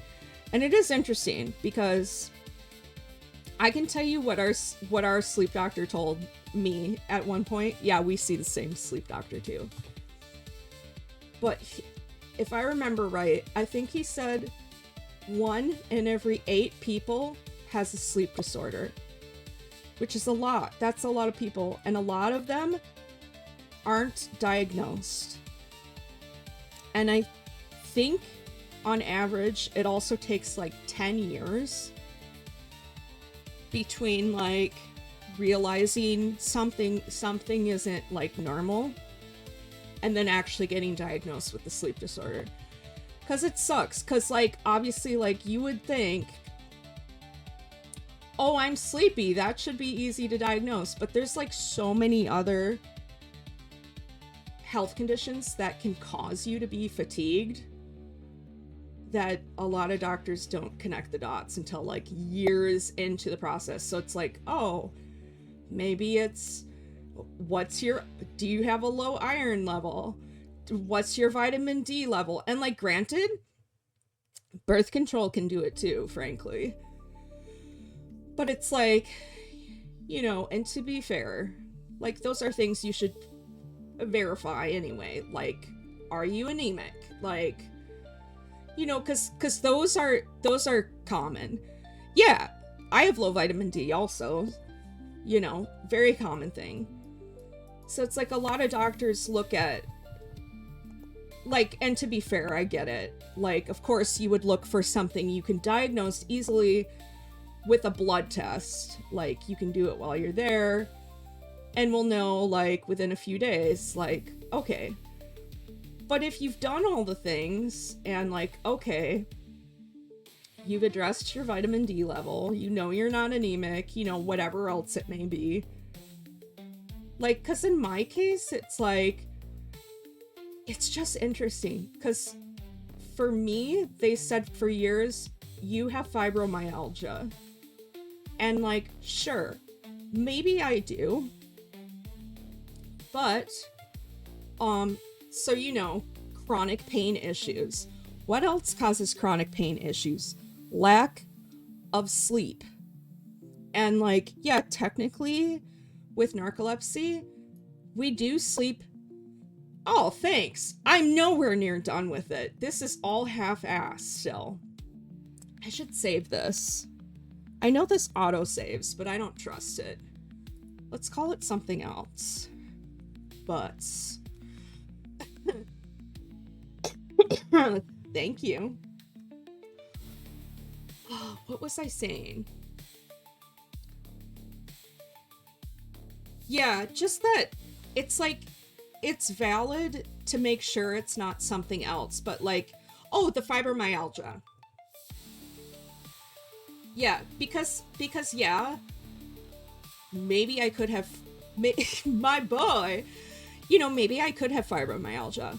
But then it's also like, oh, but if you're not getting adequate deep sleep, that also causes chronic pain because your body is never able, when you go into like those deeper stages of sleep, that's when your body like actually fixes itself and like repairs your muscles and like, you know, yeah. And so it's interesting because, and I don't know if you can see this. Oh yeah. It's the loading bar. That's why we're just sitting here. It's the loading bar that it's saving. Okay, because for years, I had chronic pain just off. And don't get me wrong, I still have it occasionally, but not like I did. So I had this awful chronic pain that didn't respond to like anything. Even if I just like, I would take walks and just like do normal things, like even in high school. And I would be in pain for like days after. Like I felt like my bones were shattered. And I was always like, the little amount of movement I did doesn't explain the amount of pain I'm in. But then, okay, so now years go by, I'm like 25 or whatever, I get diagnosed with narcolepsy, and I get put on medication that makes me have deep sleep. Brooke, I swear to you, I woke up that first morning I had taken it, and that was the first time I was not in pain. Like, as far as I could remember. Like, literally, I have memories of being in, like, I want to say middle school is, like, the farthest back I can remember. And I just had, like, nonstop pain. And so, to me, that was insane. Because I'm like, okay, this is crazy. 1, 2, this one medication is all it took. You know, and then I was also like, okay, I guess it's like stages of grief in a way, because I was like, you know, oh my God, I can't believe I went through like all these years and I felt like unheard by doctors, or like I felt like they thought I was exaggerating this, or like, you know, and then I was like, why did nobody have the thought before now to give me a sleep study? Just insane. Yes, absolutely. Yeah, that's how I am with Prozac. Yeah, those kind of meds can like really be rough trying to find something that works. But when you do, and that's the bummer with those kind of meds too, is that they don't necessarily work right away, right? Like, especially antidepressants can take weeks, if not months. Yeah, this is your TED Talk. This is your TED Talk, Laura. Yeah, it's rough. Like, and I don't know about you guys, but like, I'm trying to remember. I think I started on antidepressants, I was like 14 or 15, and it took a long ass time to find something that worked. And it's a bummer, because they say to give it like, I think a good 8 weeks even, maybe, you know, because it takes time.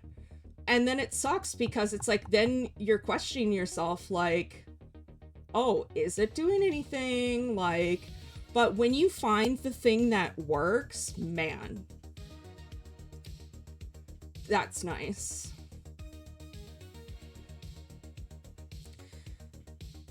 Yeah, Laura, I don't know how you do it, honestly. Like, you're very strong for doing that. And maybe strong isn't the right word. You have a strong will.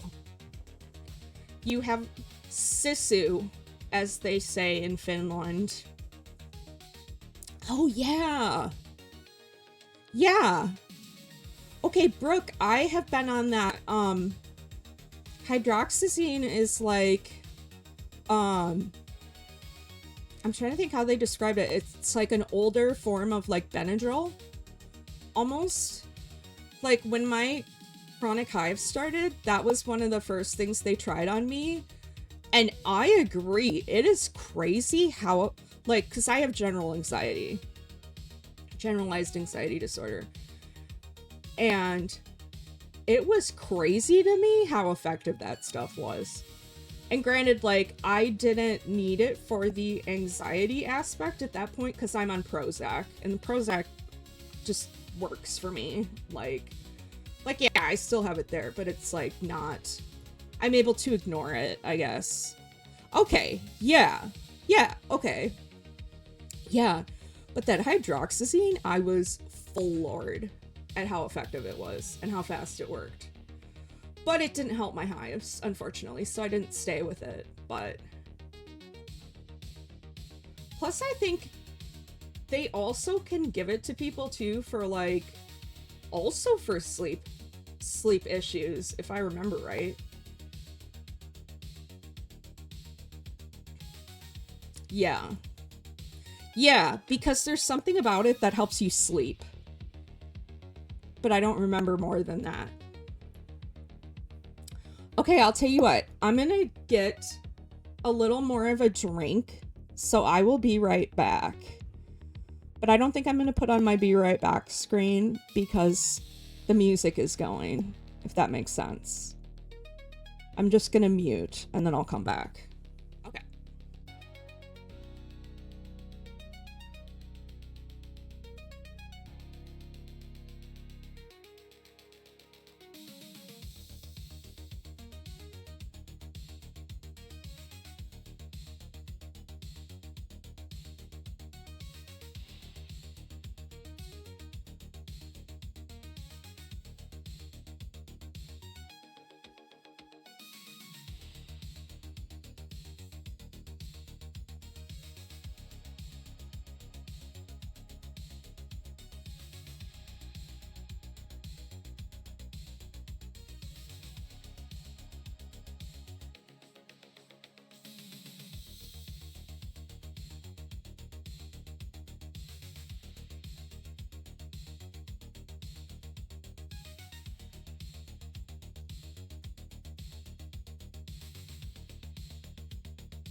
That was funny. I got up and I was like, hi, Civ. I got up and I was like, why does it smell like ass? And then like I went into the kitchen and Muddy's making egg salad. I was like, wait a second. Okay, let me catch up on this.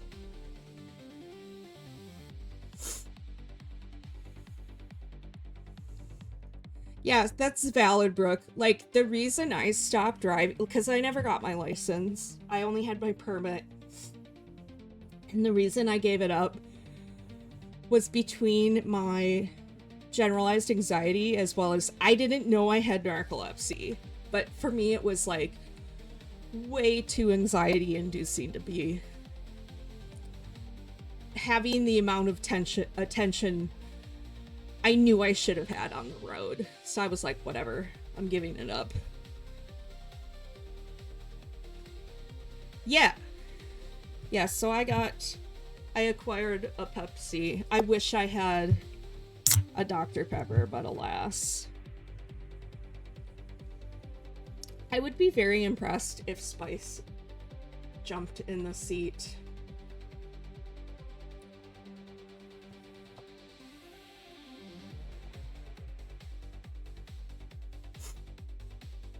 Yeah, that's awful to wake up with a headache.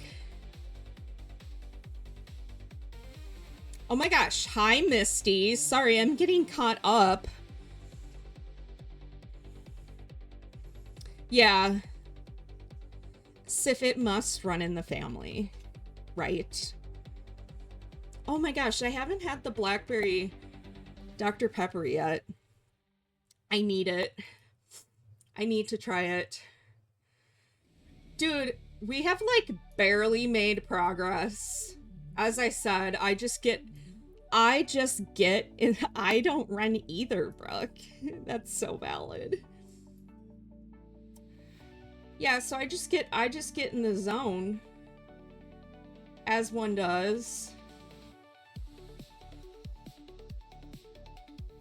Yes. Yeah, our ancestors refusing also, I'm sure, to have anything to do with horses, because that's also one of my traits.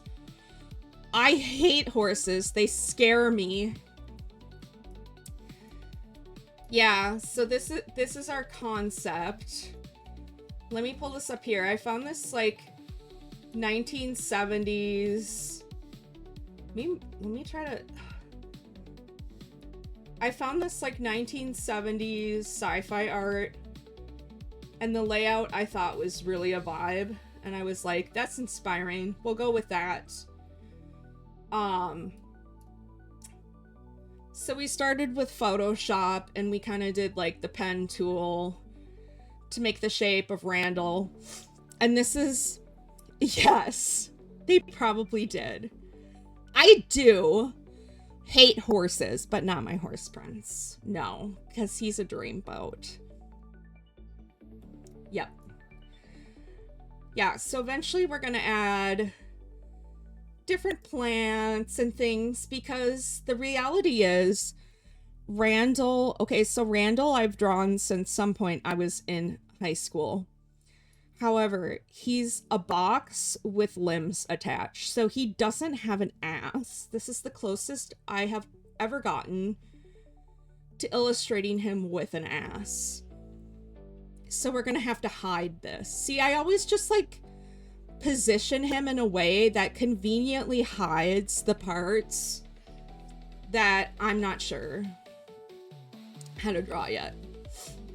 Oh yeah, and for our new friends who've come, I'm using a pen tablet. It takes up my whole damn desk. And then they're touch sensitive.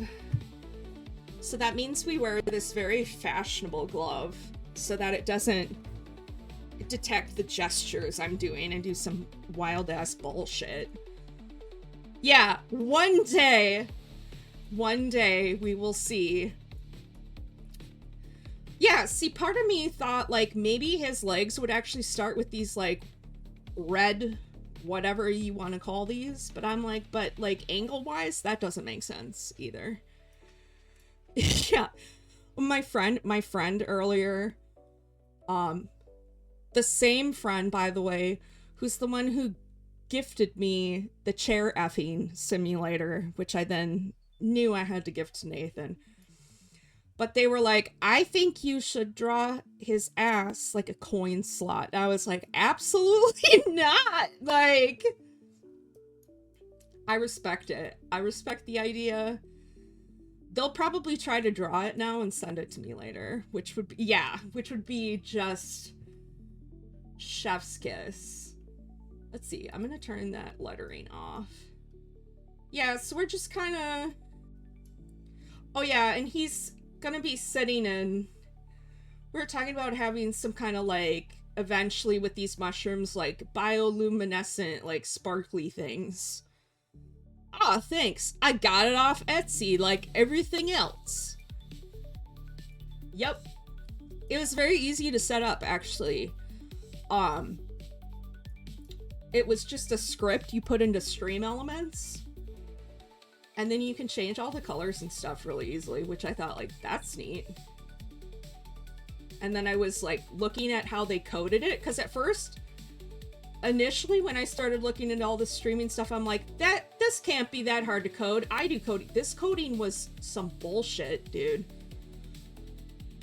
Like, I'm not on that level. I don't have time for this. I will gladly pay you like $15, or which to me is like the most expensive thing I've bought so far off Etsy for streaming. Everything else has been like a couple bucks, you know. But when I saw how it worked, I was like, shoot, that was worth the $15. You're crazy.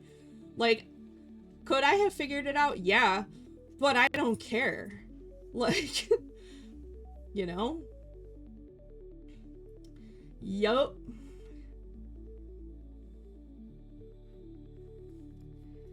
Oh, did you see her? Spicy girl. Let me see if I can... Hello? Spicy girl? What are you doing? She's sniffing. She's doing a... Oh god. No, I've gone and effed it all up. Dear God, oh no. Her butt is in your favorite. Her butt is in my favorite way? What?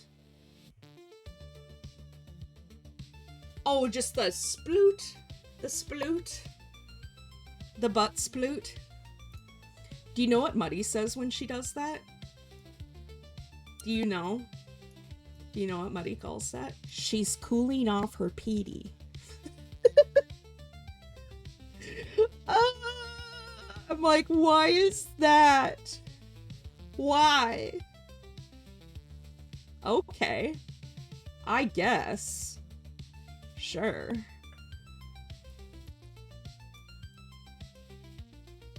Yep. This needs way more. We've like barely scratched the surface, you guys. Welcome. Welcome to the ADHD zone out time.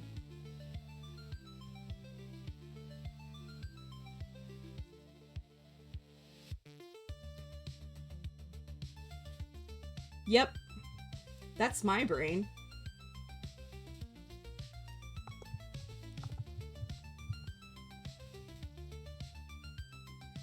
Also, for people who have been sitting here a while, these are all the same songs that you just heard over the last hour, but they're chiptune versions. Neat. Oh, that's something I could show you guys. How I made these sounds was I sampled the sounds off this, my Commodore. I have dedication to my craft, okay? Don't judge me. How many people do you know who casually have a Commodore 64 sitting on their subwoofer, okay? It's fine. You can judge me. I just think it's a cute aesthetic, and I love it. Right? I'm obsessed. I'm living. What I could do is I could start coming up with the plants. See, my favorite things to illustrate are clouds and making up random plants. That's like, I will fully go into the ADHD, like, fixation brain zone. Oh, Peter has one? Okay, Peter is, like, I like Peter. I didn't realize Peter was into retro stuff. That's really cool. I saw a guy on Blue Sky who had taken a Commodore 64 and somehow, like, instead of just sampling sounds off the board, he had some kind of software running on it that he was controlling with his guitar, like an electric guitar. So he was playing the guitar and it was coming out like, what are words? Like being synthesized to do this. Yeah, it was the sickest, one of the sickest things I've seen in my whole life. I was like, holy crap. I don't know how to play guitar, but that's the coolest thing I've ever seen.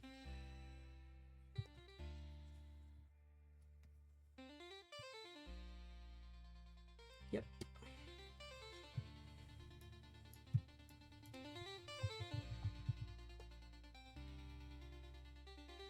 Spice is sleeping. It's funny, I keep thinking I should set up like a second webcam because she's almost always sitting there looking out the window. Oh, wow.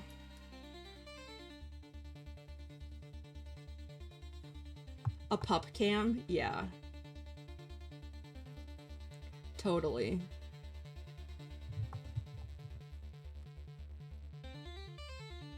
I'm surprised she hasn't, like, barked more than she has so far when I've been streaming. Either that or it makes me wonder, like, how much this mic would pick it up. I'm sure it would pick up something, but Maybe she's just content sniffing out the window.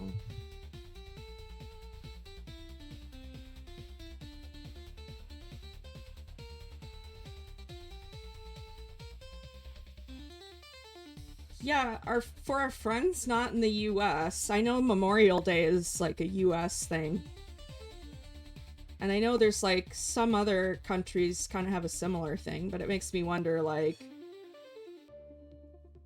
what other countries out there might have the same kind of similar holiday. I know like the UK has a similar thing where they wear the poppies for remembrance. Memorial Day is tomorrow in the US. So a lot of us in the US have tomorrow off. Which is a pretty rare treat. Not everybody, but a lot of people do. I have done the oops so many times over the years because I've worked remotely since like early pandemic. Oh, hi Topaz. How's your day going? Yeah, so I've worked remotely since early 2020, and like, yeah, I still go into the office occasionally, like if I have to make images that I can't make remotely. But it's pretty rare, and when I do that, I'm usually in there overnight. But yeah, so since the panini, I have worked on accident on like Memorial Day. What are some other ones? Like Veterans Day. A lot of places give off, like Labor Day. Yeah. But yeah, so on accident, I have worked that holiday so many times. I had like 3 separate coworkers call me on Friday and say like,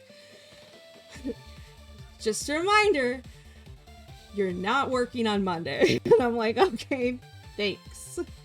Which like, I don't mind. To me, it's just another day. And then I get paid overtime, so I'm like, whatever. But, you know, it's my mistake. Not realizing that it's a holiday. So I'm like, whatever. Ascension Day. What is Ascension Day? That makes me think of like, Catholicism, and I don't know if that's correct. Which I know very little about church holidays. Just like, oh, okay, yep. So I had the right subject matter. Yeah.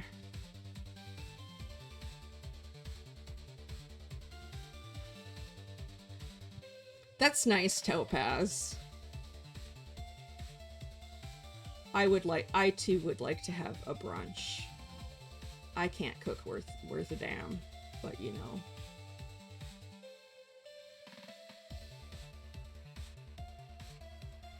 Oh yeah, totally. Yeah, I too love a holiday. I too am a secular person, but I too will gladly take a day off for a holiday.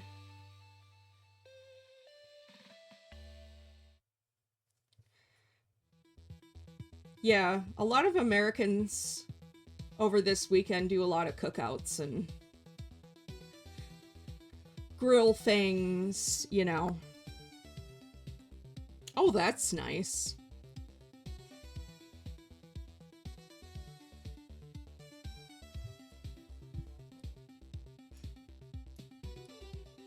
Yeah, July 4th is Spice's least favorite day of the year, which I'm sure you can easily imagine.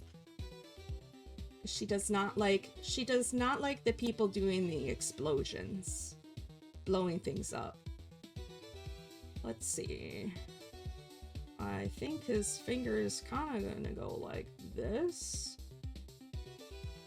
Something like that.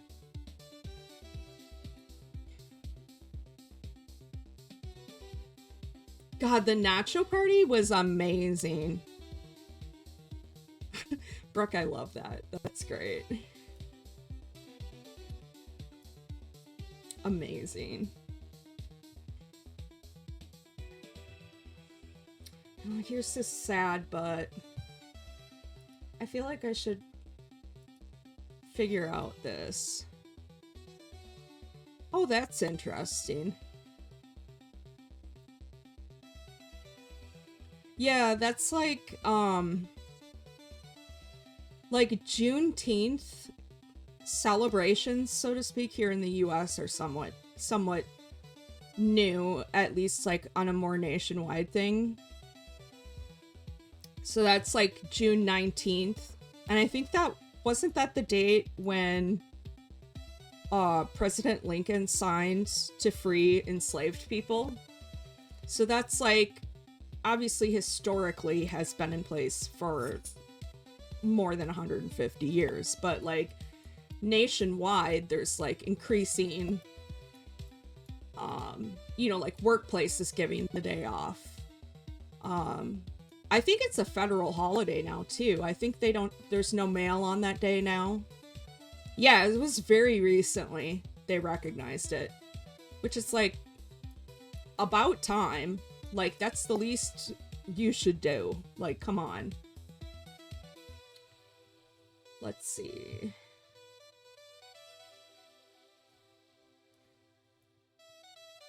Oh, interesting. 1523. It's funny, like, us as Americans seeing things from that are that old, and it's just like, we can't even imagine, like, what is time?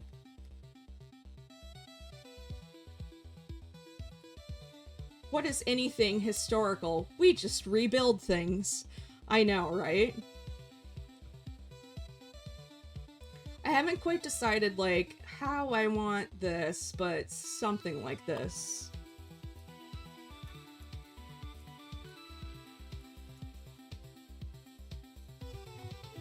His butt's still peeking through, or his lack of a butt.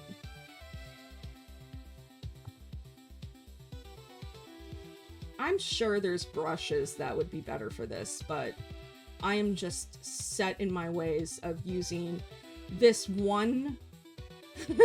This one brush feels right in my brain, and I don't know why. If this was Photoshop, I change brushes in that pretty constantly.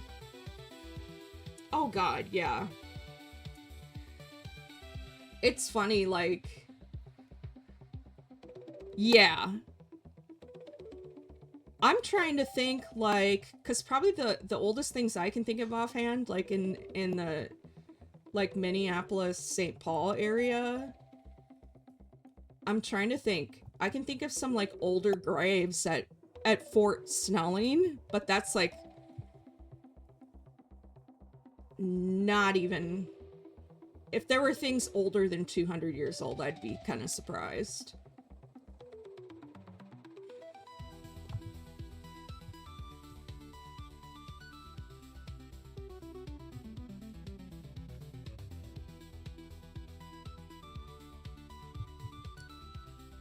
Yeah, it's crazy. I'm trying to think of, like, the oldest things I think I've seen, like, in the country in general, probably around Washington, D.C. Some of those buildings. Okay, right? Totally.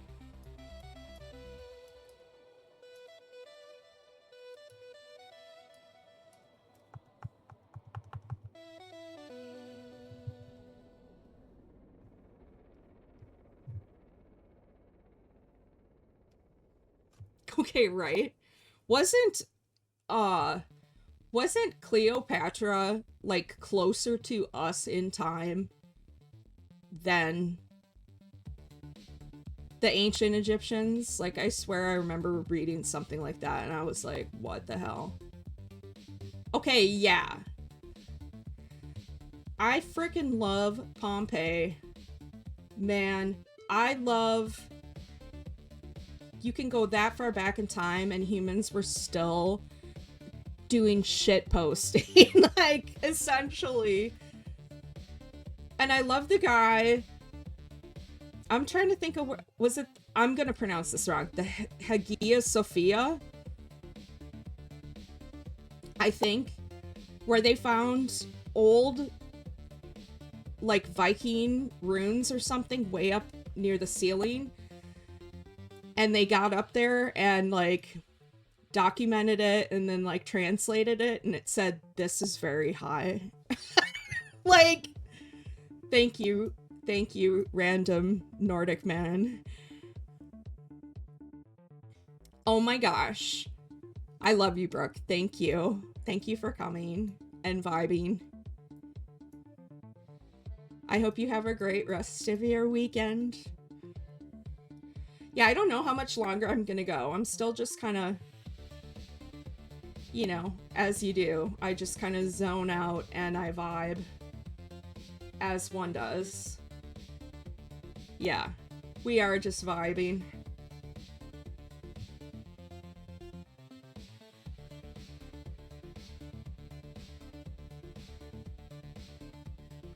Plus, it's like, what does an alien planet look like? It's a mystery. Oh, thank you. I'm just pulling this out of my ass. I don't know what I'm doing. It's like everything I do with art ever, I just, you know, make it up. That's how art goes. Yeah, we were talking earlier about how, because Laura and I had the same art teachers in high school. She hated my ass. Because it's like, what do you mean? I'm just feeling it out. Yeah, not Randall's, because he doesn't have an ass. Right? My poor assless boy. My boy. Ugh. He's never done anything wrong in his whole life other than he struggles to sit places, I guess. Because I'm a negligent creator. I don't even know, like, the concept, because I was sitting there before I sketched this, and I was like, I could give him an ass, I just can't. Yeah! No cheeks, Randall. No cheeks on any head or rear end. Oh, yeah. I love all the graffiti. I love all the graffiti there. The fact that people that long ago were writing stuff like, I did your mom here, you know, or whatever it is just like really good. Humans never change. And I just love that. I feel like there should be like some kind of flowers or something. What do alien flowers even look like? We'll have to figure that out. I keep thinking I should have like bioluminescent stuff in here somehow. Okay, right? But like a lot of the like brothels were very common. I would assume. Like at least from what we know of ancient Greece today, but I mean, you know, they had different concepts of that than like quote-unquote modern societies. Oh no, why would he change it? That's awesome. Yeah, Sif, I know what you're talking about. I just love it. I think like if I had a time machine, that would be one of the places I'd want to see. Another one I always think of is, and I'm going to pronounce this wrong, Chrysippus? Something like that in ancient Greece, because he died of laughter. And I'm like, I want to see, apparently he was having or at some like dinner party, and a donkey wandered in to the house and started eating and drinking the things off the table like it lived there, and it was so funny that he laughed so hard that he died. And I'm like, dude, that's amazing. Like, that were thousands of years later, and this is your legacy? Like, yeah, Chrysippus, I think. But yeah, he died of laughter. Yeah, like, actually, and so if I had a time machine, I know it's a big risk because I do laugh so hard, like, it'll be just air noises. But I'm like, I need to know. I need to know for myself.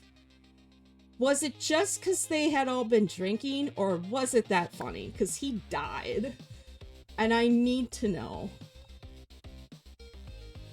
Like, honestly, I want to see. Because that's something that would transcend language, time, culture, like, you know? I just think it would be really good. I don't know what else I would want to see if I time traveled. Like, what would you guys want to see? Or, like, even famous people throughout history.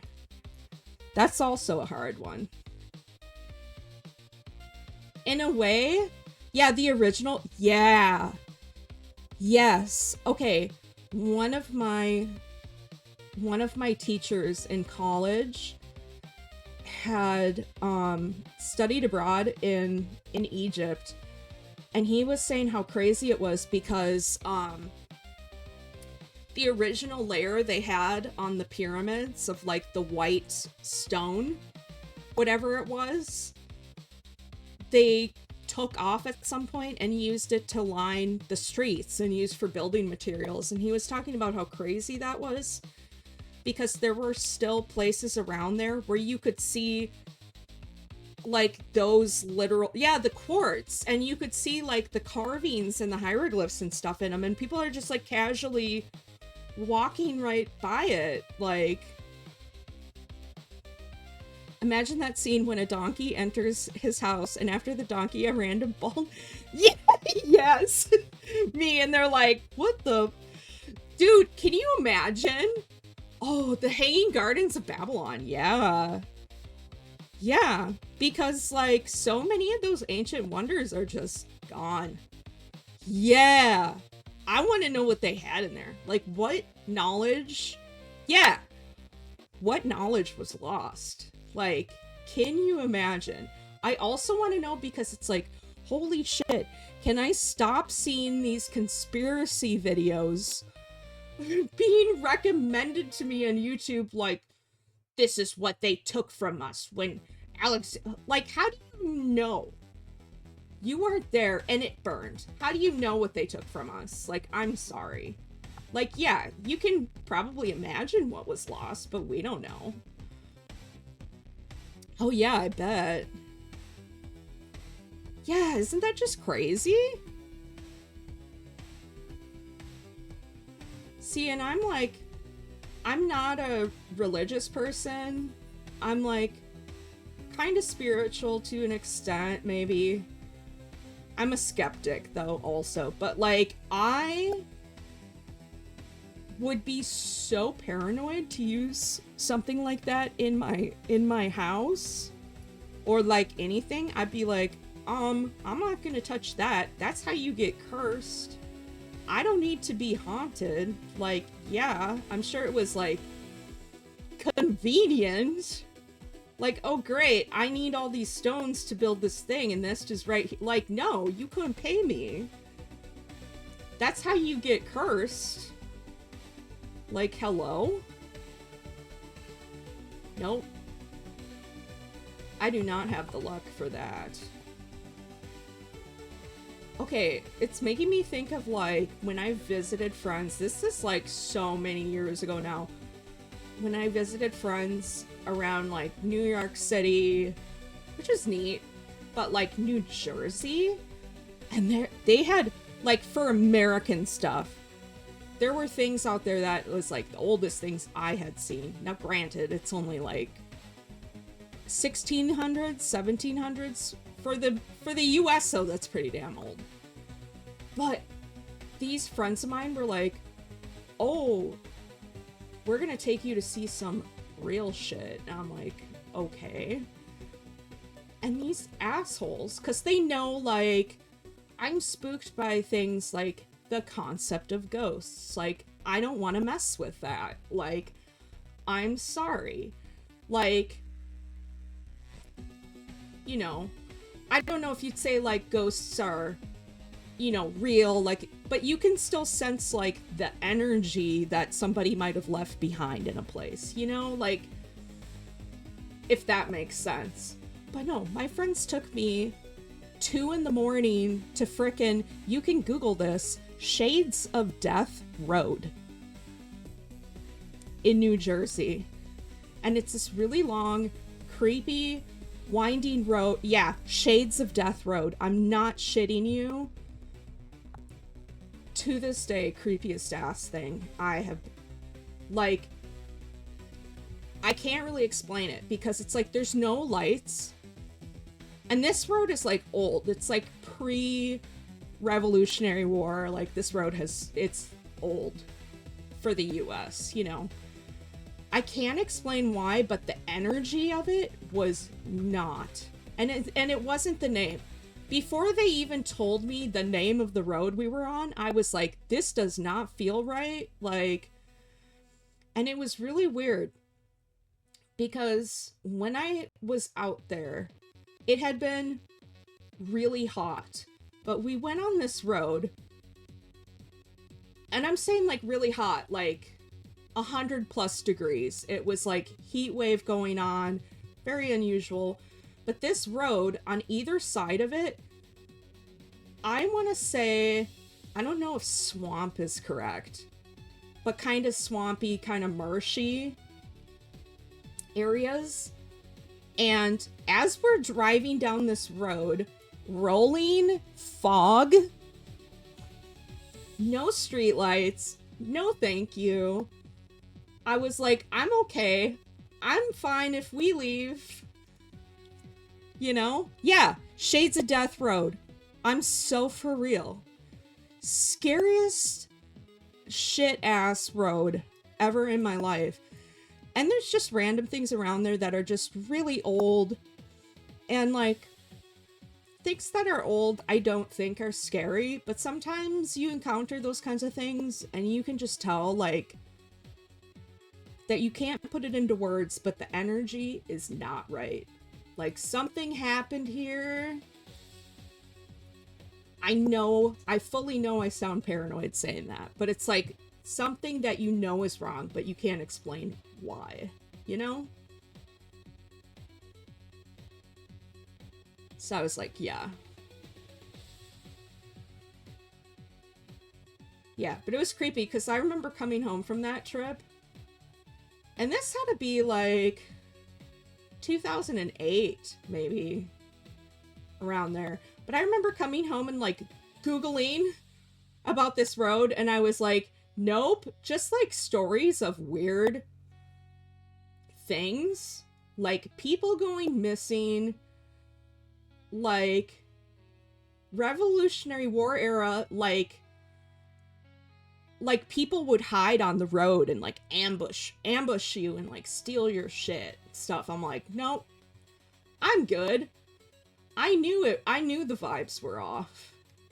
I was right.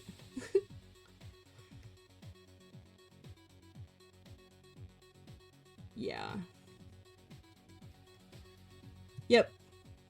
Yeah, like, no thank you, I'm good. But I'll tell you what I'll never forget, and that's our frickin' ancestor haunting us from beyond. When Laura showed y'all in her stream, and it was the exact same date on the receipt as we were looking at that damn picture, dude. Nope. I'm set. What the hell, dude? That's gonna live rent-free in my head. I swear, it's like he was like, oh, I know you've heard the stories about me. You know that I don't like people being in my things. I like to keep to myself.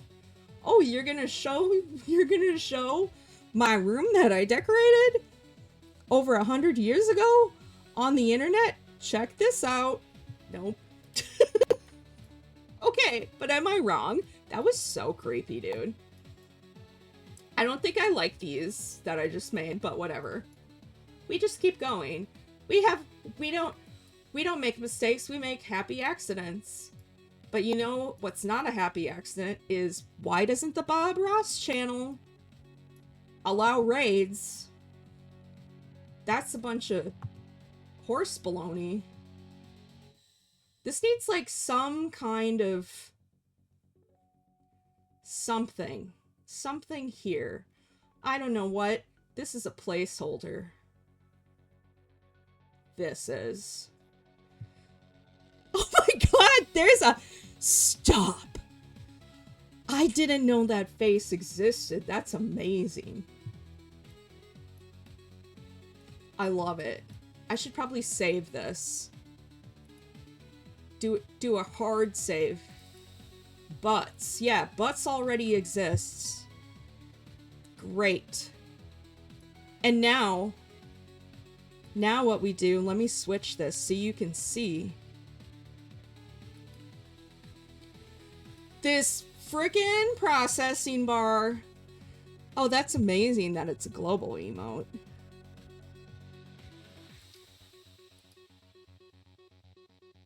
I love it.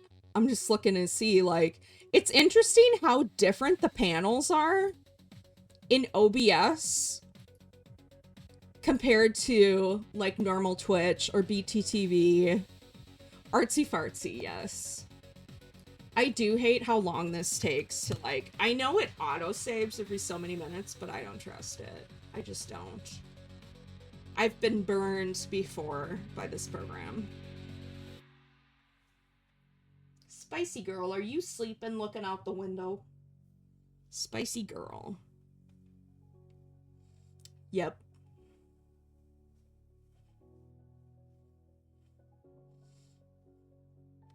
See, and I have such a fear of these loading bars, because on the rare occasion Photoshop does this, like if you touch anything it will crash, is my experience.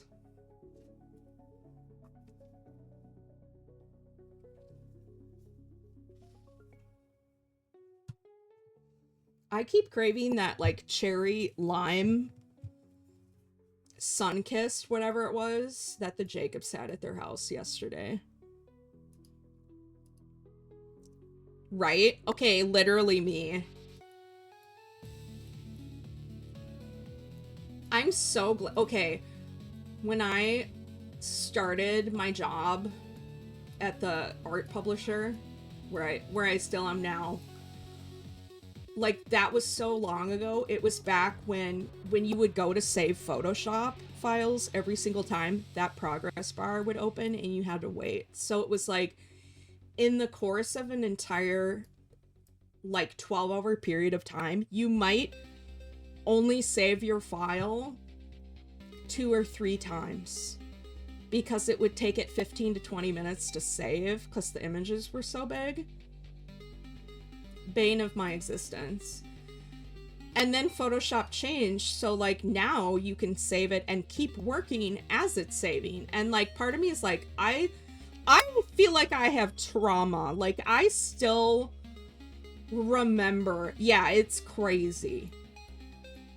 I fully recognize I have a very skewed concept of what is normal for what Photoshop does. Like, I see people using it normally and I'm like bewildered sometimes. Like, what do you mean your file is only that big? Like, because those images, it's like the Photoshop images I'm doing there are, like, you know, often more than 20 gigabytes, you know? So my concept of, like, what is normal is completely skewed.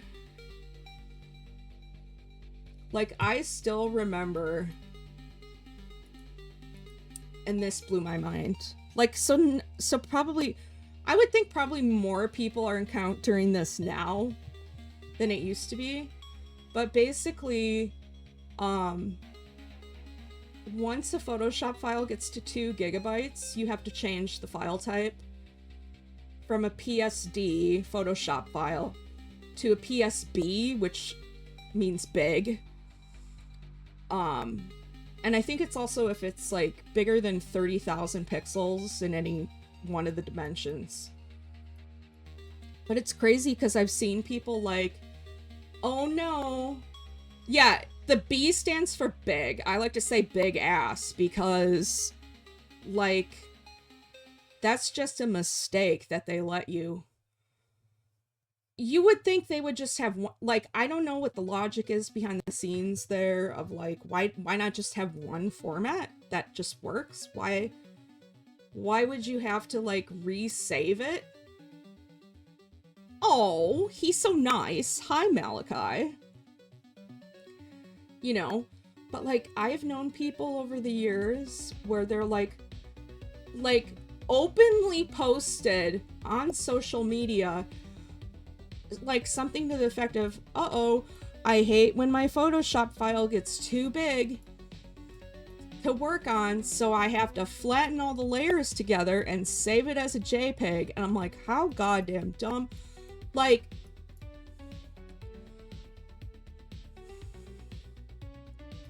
for those who don't know, every time you save a JPEG, it loses data.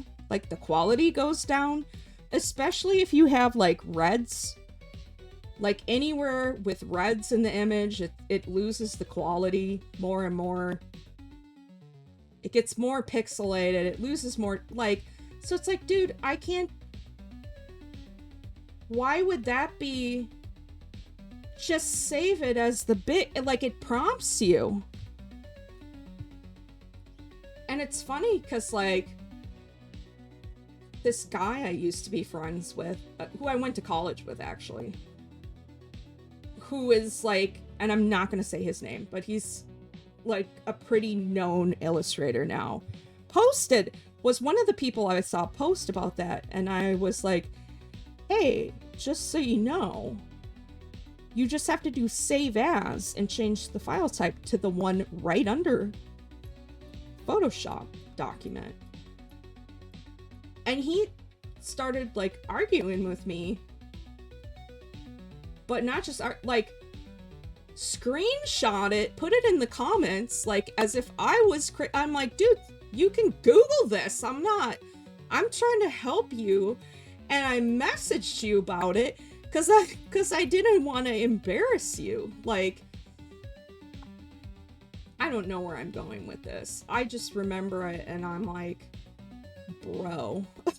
Yeah. Like... Yeah, to me it was just nuts. But anyway.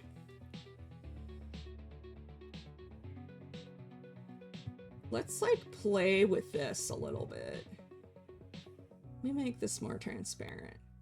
It seems like maybe... something. Some kind of texture here. Okay, right. Yeah. When I started college, one of the best things I learned, like, we didn't know it at the time, but it was, I don't know, some class with Photoshop. And so we didn't know it, but the teacher had installed something. Or it could have just been, like, recording the steps, the actions of everything we did. But so everybody was given an image, like... And it was something with a rubber duck. And then the teacher showed us, like, some super altered image that he wanted us to turn the rubber duck into. So we all did it. And... that was really eye-opening because on every single computer it was recording the steps we took to get to the end result. And the point being is that there's an endless number of ways that you can get the same damn result in Photoshop. Like, there's no one right way to do things. Especially in something like Photoshop. There's just so many variables. you know, and then the other thing that that teacher taught us that has stuck with me, yeah, everyone has a process, but also that if anyone claims to be an expert in something, you should run. Maybe that's not the case for like all things, but like certainly for something like Photoshop, because they're always adding new things to it, and there's always like multiple countless ways to get the same result. So that I thought was good to learn. Oh yeah, I mean, yeah, obviously. But yeah, so like by that token, if anybody, that's why that guy was so weird to me, because it's like, dude, you're making art that's like, you're getting to design things for like movies. Like you're doing concept art. Like, wouldn't you want to know if there's more ways of doing something? Like, to me, that's just crazy, but that's just me. Yap and nap? Oh my god. Yes. Totally. Man, imagine how much streaming I could do if I was like having my just sleeping or whatever the tag is.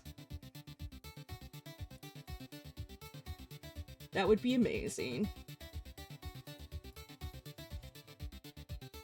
Yes. Now what? Now what do I do? I kind of have a concept. I could do more with this.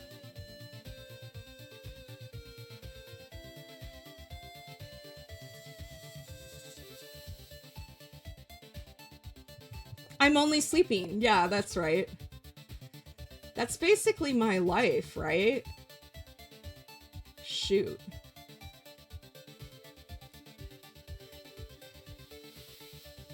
Is it a game? I didn't know that.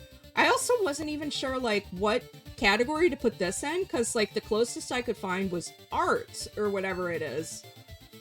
Like, I was looking, like, there's nothing for Photoshop, like, I kept trying different things, and I'm like, shoot, I don't know. There aren't very many streamers I watch that do art on stream, though. But, I should pay more attention next time I see them. Like, what category are they in? You know? Yeah. Yeah, it looked like it. Those were the kinds of tags it was telling me to add to it, and I'm like, whatever. This isn't serious. We're just making a robot with no ass, enjoying the view. This is fine.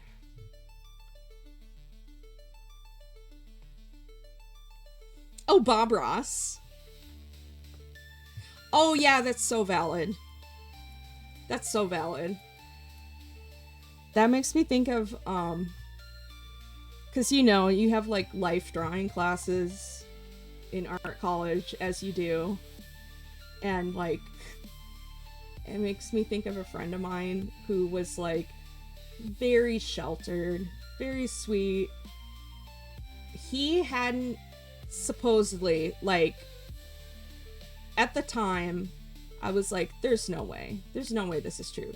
He claimed he had never seen, even like artistically, scientifically, any photo of a nude woman, basically. And this poor guy, because like the first two models we had, yeah, for life drawing that came in were both elderly people. And his face is like forever just in my memory of that moment. And it was like, whatever, you know, they're professional, like, that's what they do. They just sit there or whatever pose they're in. And it's like, you're not focusing on the fact that they're nude. It just is. He was. And I was like, oh no. Like, you could tell it shook something in him. Like, he was scared. Maybe scared isn't the right word. He was, like, horrified, maybe. Yeah, I don't, that's what they do. That's what, well, you kind of have to understand the anatomy and how form works. And, like, different poses and things. Because, I mean, if it makes sense, like, learning to draw fabric on top of things is like a whole different can of worms. Oh no. Oh no, that would be, yeah, if you didn't expect it, that would be rough. Yeah, that would be rough. Yeah, and it's like, you know, obviously, like, you don't know what to expect the first time, but, and it's awkward initially, but after, like, that first model, like, not even 5 minutes, it's like, who cares, you know? Like, you're all there to learn how to draw a human body, and it is what it is, kind of a thing. But yeah, it's definitely a skill. Oh no. So he stayed? I wonder if it, see, I feel like that's like something I would do. Like I would be like, oh no, I'm stuck. And then it's like, how much time has gone by? And then it's like, oh no, I'm in too deep. I have to commit to the bit now. I'm trapped, you know? Yes, everybody has a body. Yeah, that would be hard, for sure.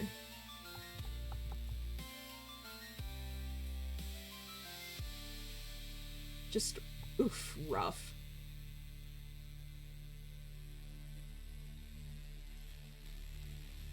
The weirdest stuff, though, like, that wasn't even, that was, like, whatever. And I don't even remember, like, what class this was, but, like, we had to go to, like, different art centers downtown sometimes and see performance art. And, like, performance art is the one thing, like, conceptually, some of it, I'm like, yes, powerful, I get it, it's making a statement, but some of that performance art is just so freaking weird, dude. I get, like, you can say pretty much anything humans do, or say, or make, or alter on a level is a form of art, but some of that performance art, man, there was one,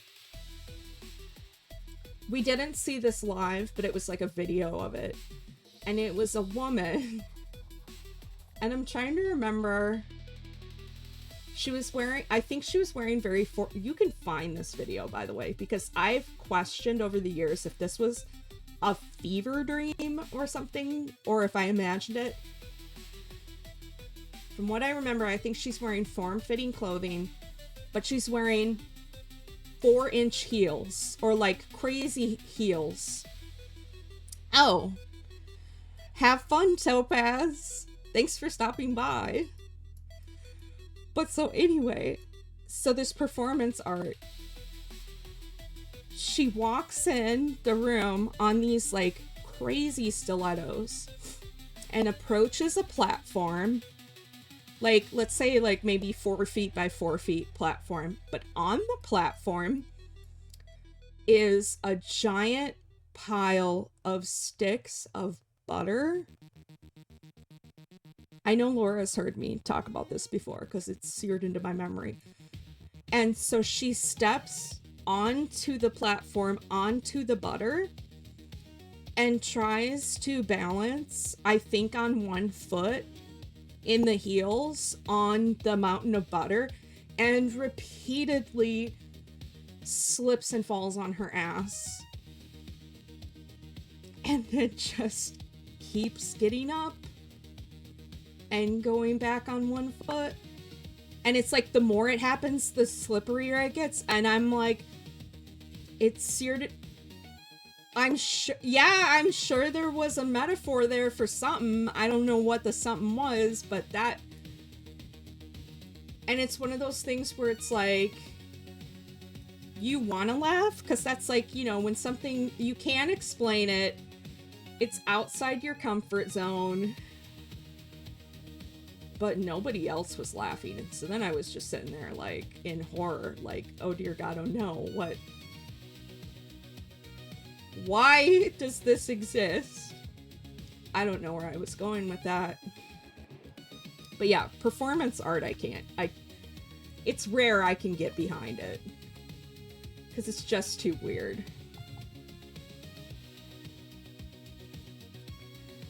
I do think a famous one, and I'm not sure who the person is behind it, I can't remember her name, or what it's called, but the one where it's a lady and she sits in a chair, and like people will line up and then come and sit in a chair facing her, and she does nothing. She just sits there and she stares at you.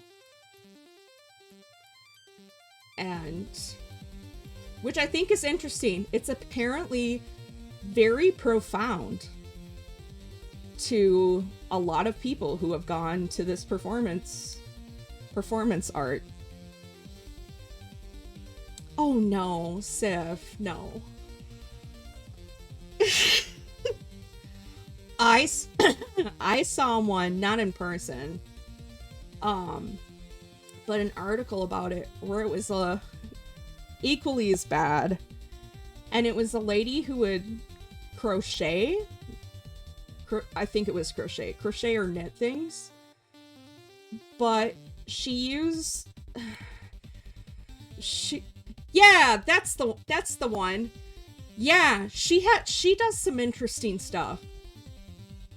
The one with the crochet, though, she would shove the yarn between her legs and like slowly, like the yarn would come out as she was crocheting, and she did this over the course of many months.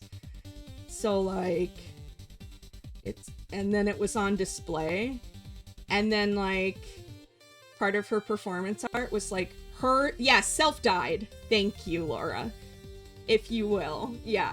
And so part of her performance art was like these things she crocheted were like hanging up on display, and then she's also sitting there actively crocheting, and you can like see the process in the full glory.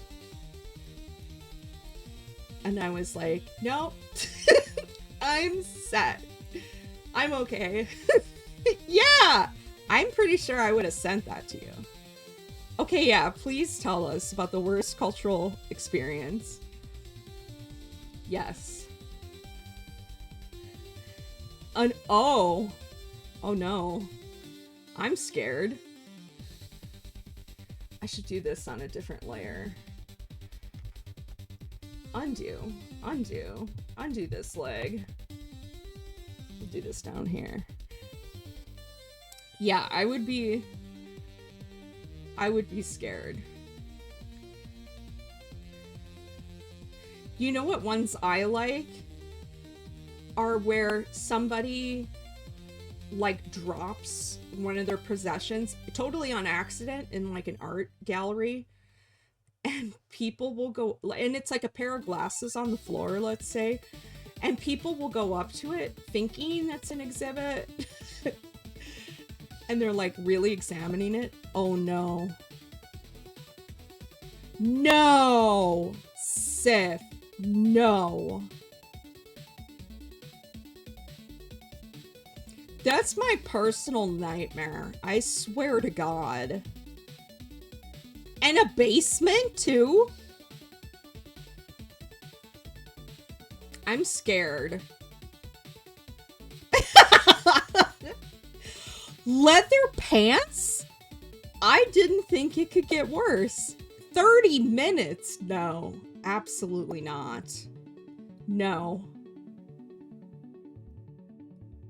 Were you the... Okay, you were in the second row. How many... Oh no. How many people do you think were in there, like, watching it? That's horrible. It does sound like actual hell. Like, no thank you. I'm scared. 30! That is 30 people too many. I hate this for you. Yeah. I hate this. I hate everything about it. Oh my lord. They did what? How does this keep getting worse? No. No. Was this at, like, an art museum? Or, like, where... You said small basement. Like, it just...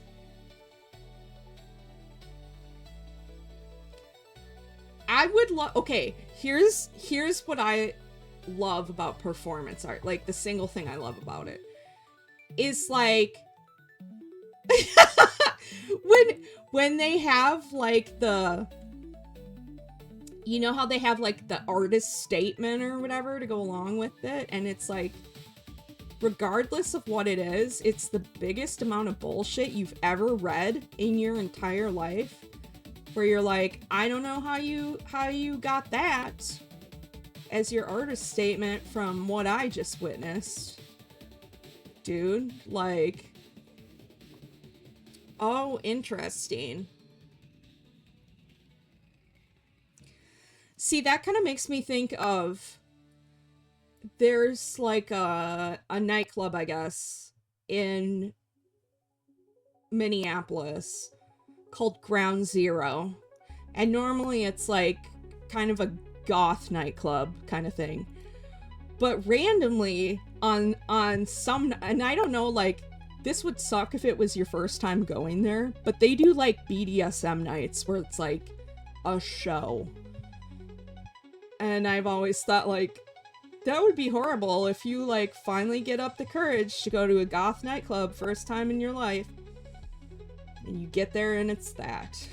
Like, bye! Like, if you didn't know, that's what it was that night. Bye! I'm not yucking anybody's yum. I'm just saying, like, that poor person who didn't know. An interesting art show? Terrifying. Yeah, interesting is one word for it, I guess. Amazing. I have no idea how to shade this. We're just winging it like everything else. You know.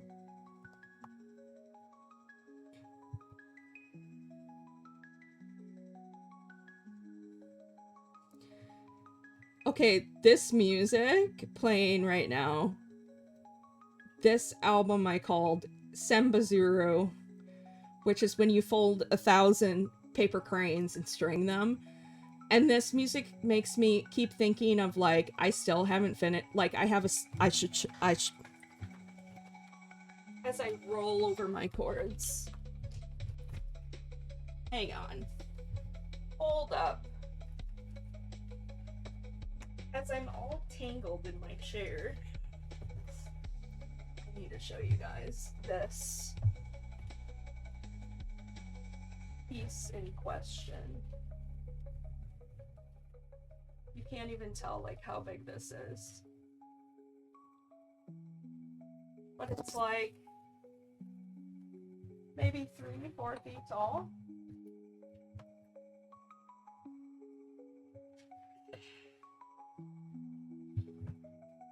Yeah. Okay, imagine if I streamed folding 1,000 cranes. That would be pretty boring. Okay, right? Literally. Yeah, that would be me also. I'd be like, I am too acoustic for this. Top crane content. Yeah, hi, Spice.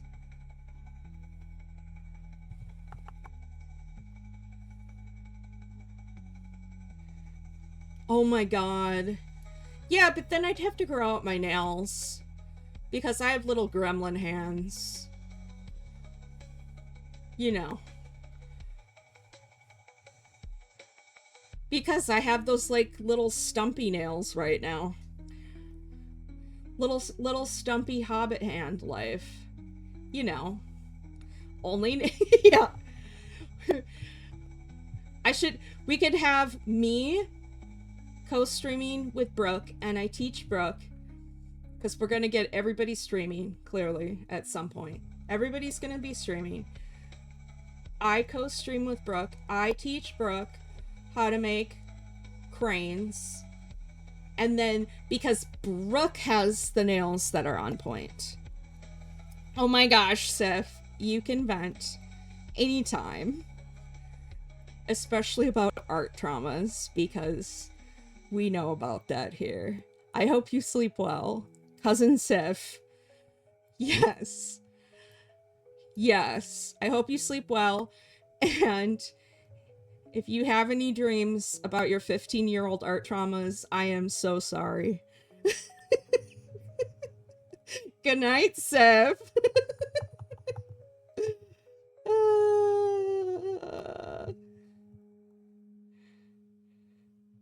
That would be wild, though.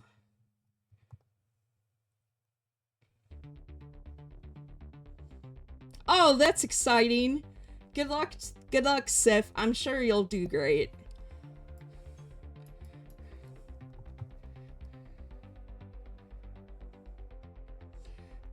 Yeah, I probably won't go that much longer here myself, because I can tell I'm starting to get a little hungry.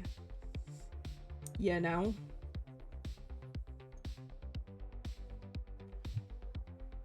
Good thing that I do this so goddamn slow. We have enough content here for probably a dozen more streams.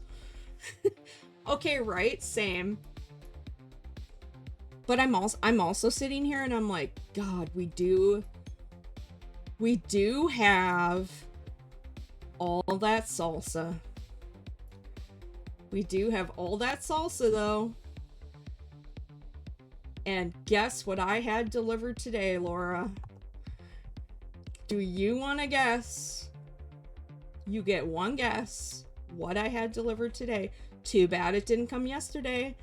You're absolutely correct. It's Juanita's chips. You're absolutely correct. Oh my god. So I'm like, holy shit.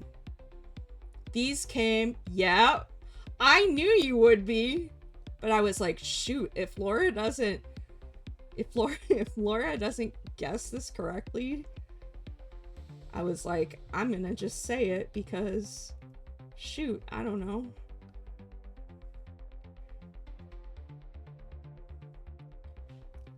I have barely done anything. Such is the life. Such is how this goes. But you know, it's been a vibe, and I'm chatting, and I'm taking my time. It's a vibe. No you. No you.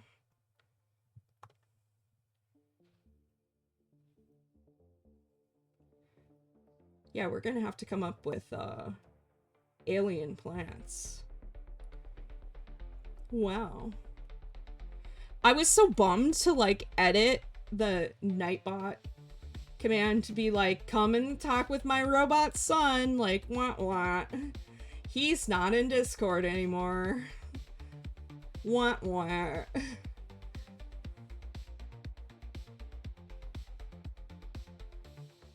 Just me smearing around the same colors over and over. See, though, but this is like, I don't know how you have the patience, Laura, to do... Okay, right? Yeah, same. I don't know how you have the patience to do, like, real paint, though, because having an undo command, wow. You know?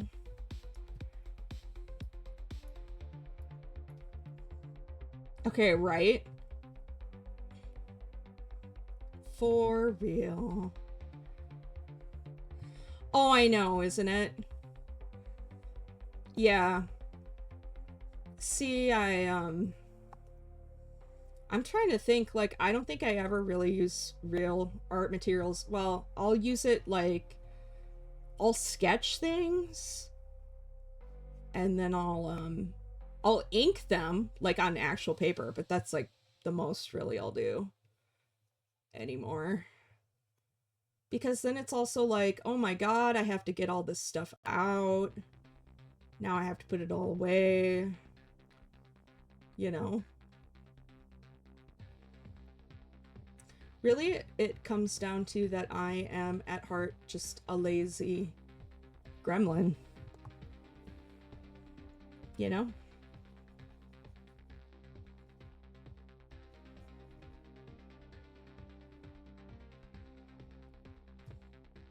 Yeah.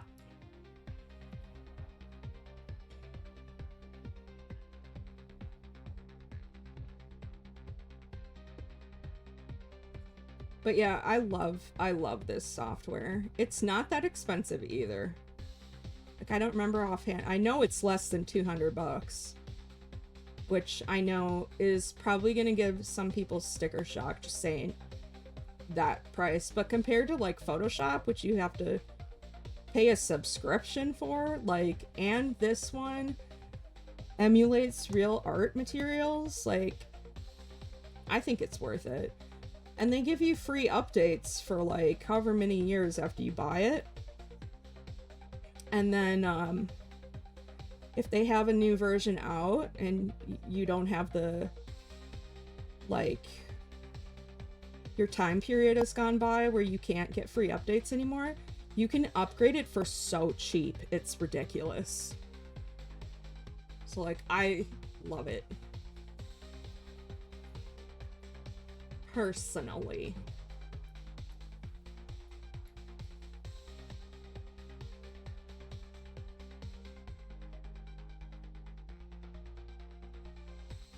Oh, I didn't realize his fingers were defined on that layer. Son of a biscuit. Good thing none of this is serious. I'm still not sure, like, I think he'll have something on his back. I just haven't, like, decided quite yet what that would be, or what that looks like. Like, some kind of panel, or... So I think this needs to come out like this.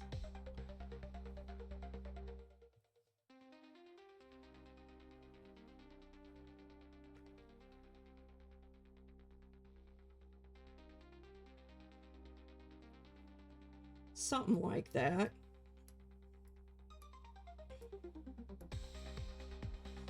Spice looks like she's snoring.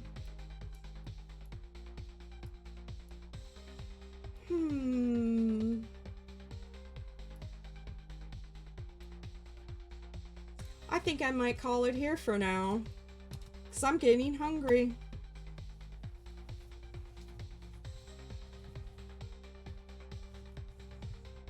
I suppose we could save it. Thank you for watching.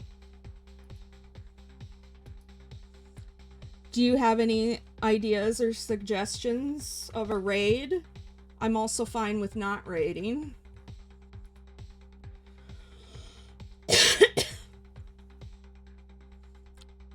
Here, we'll go like this. Okay. Thank you. There you can see how it's thinking.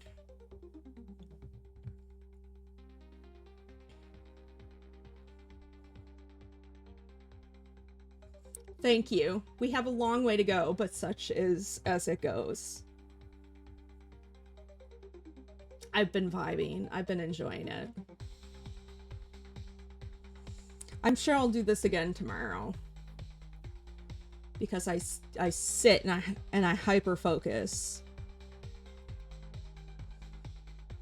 Let's go to Aussie. I have no idea how to spell his.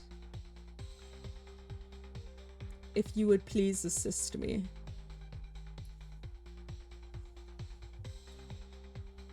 Bless you. Here we'll go. We can go back to that while it's thinking about saving.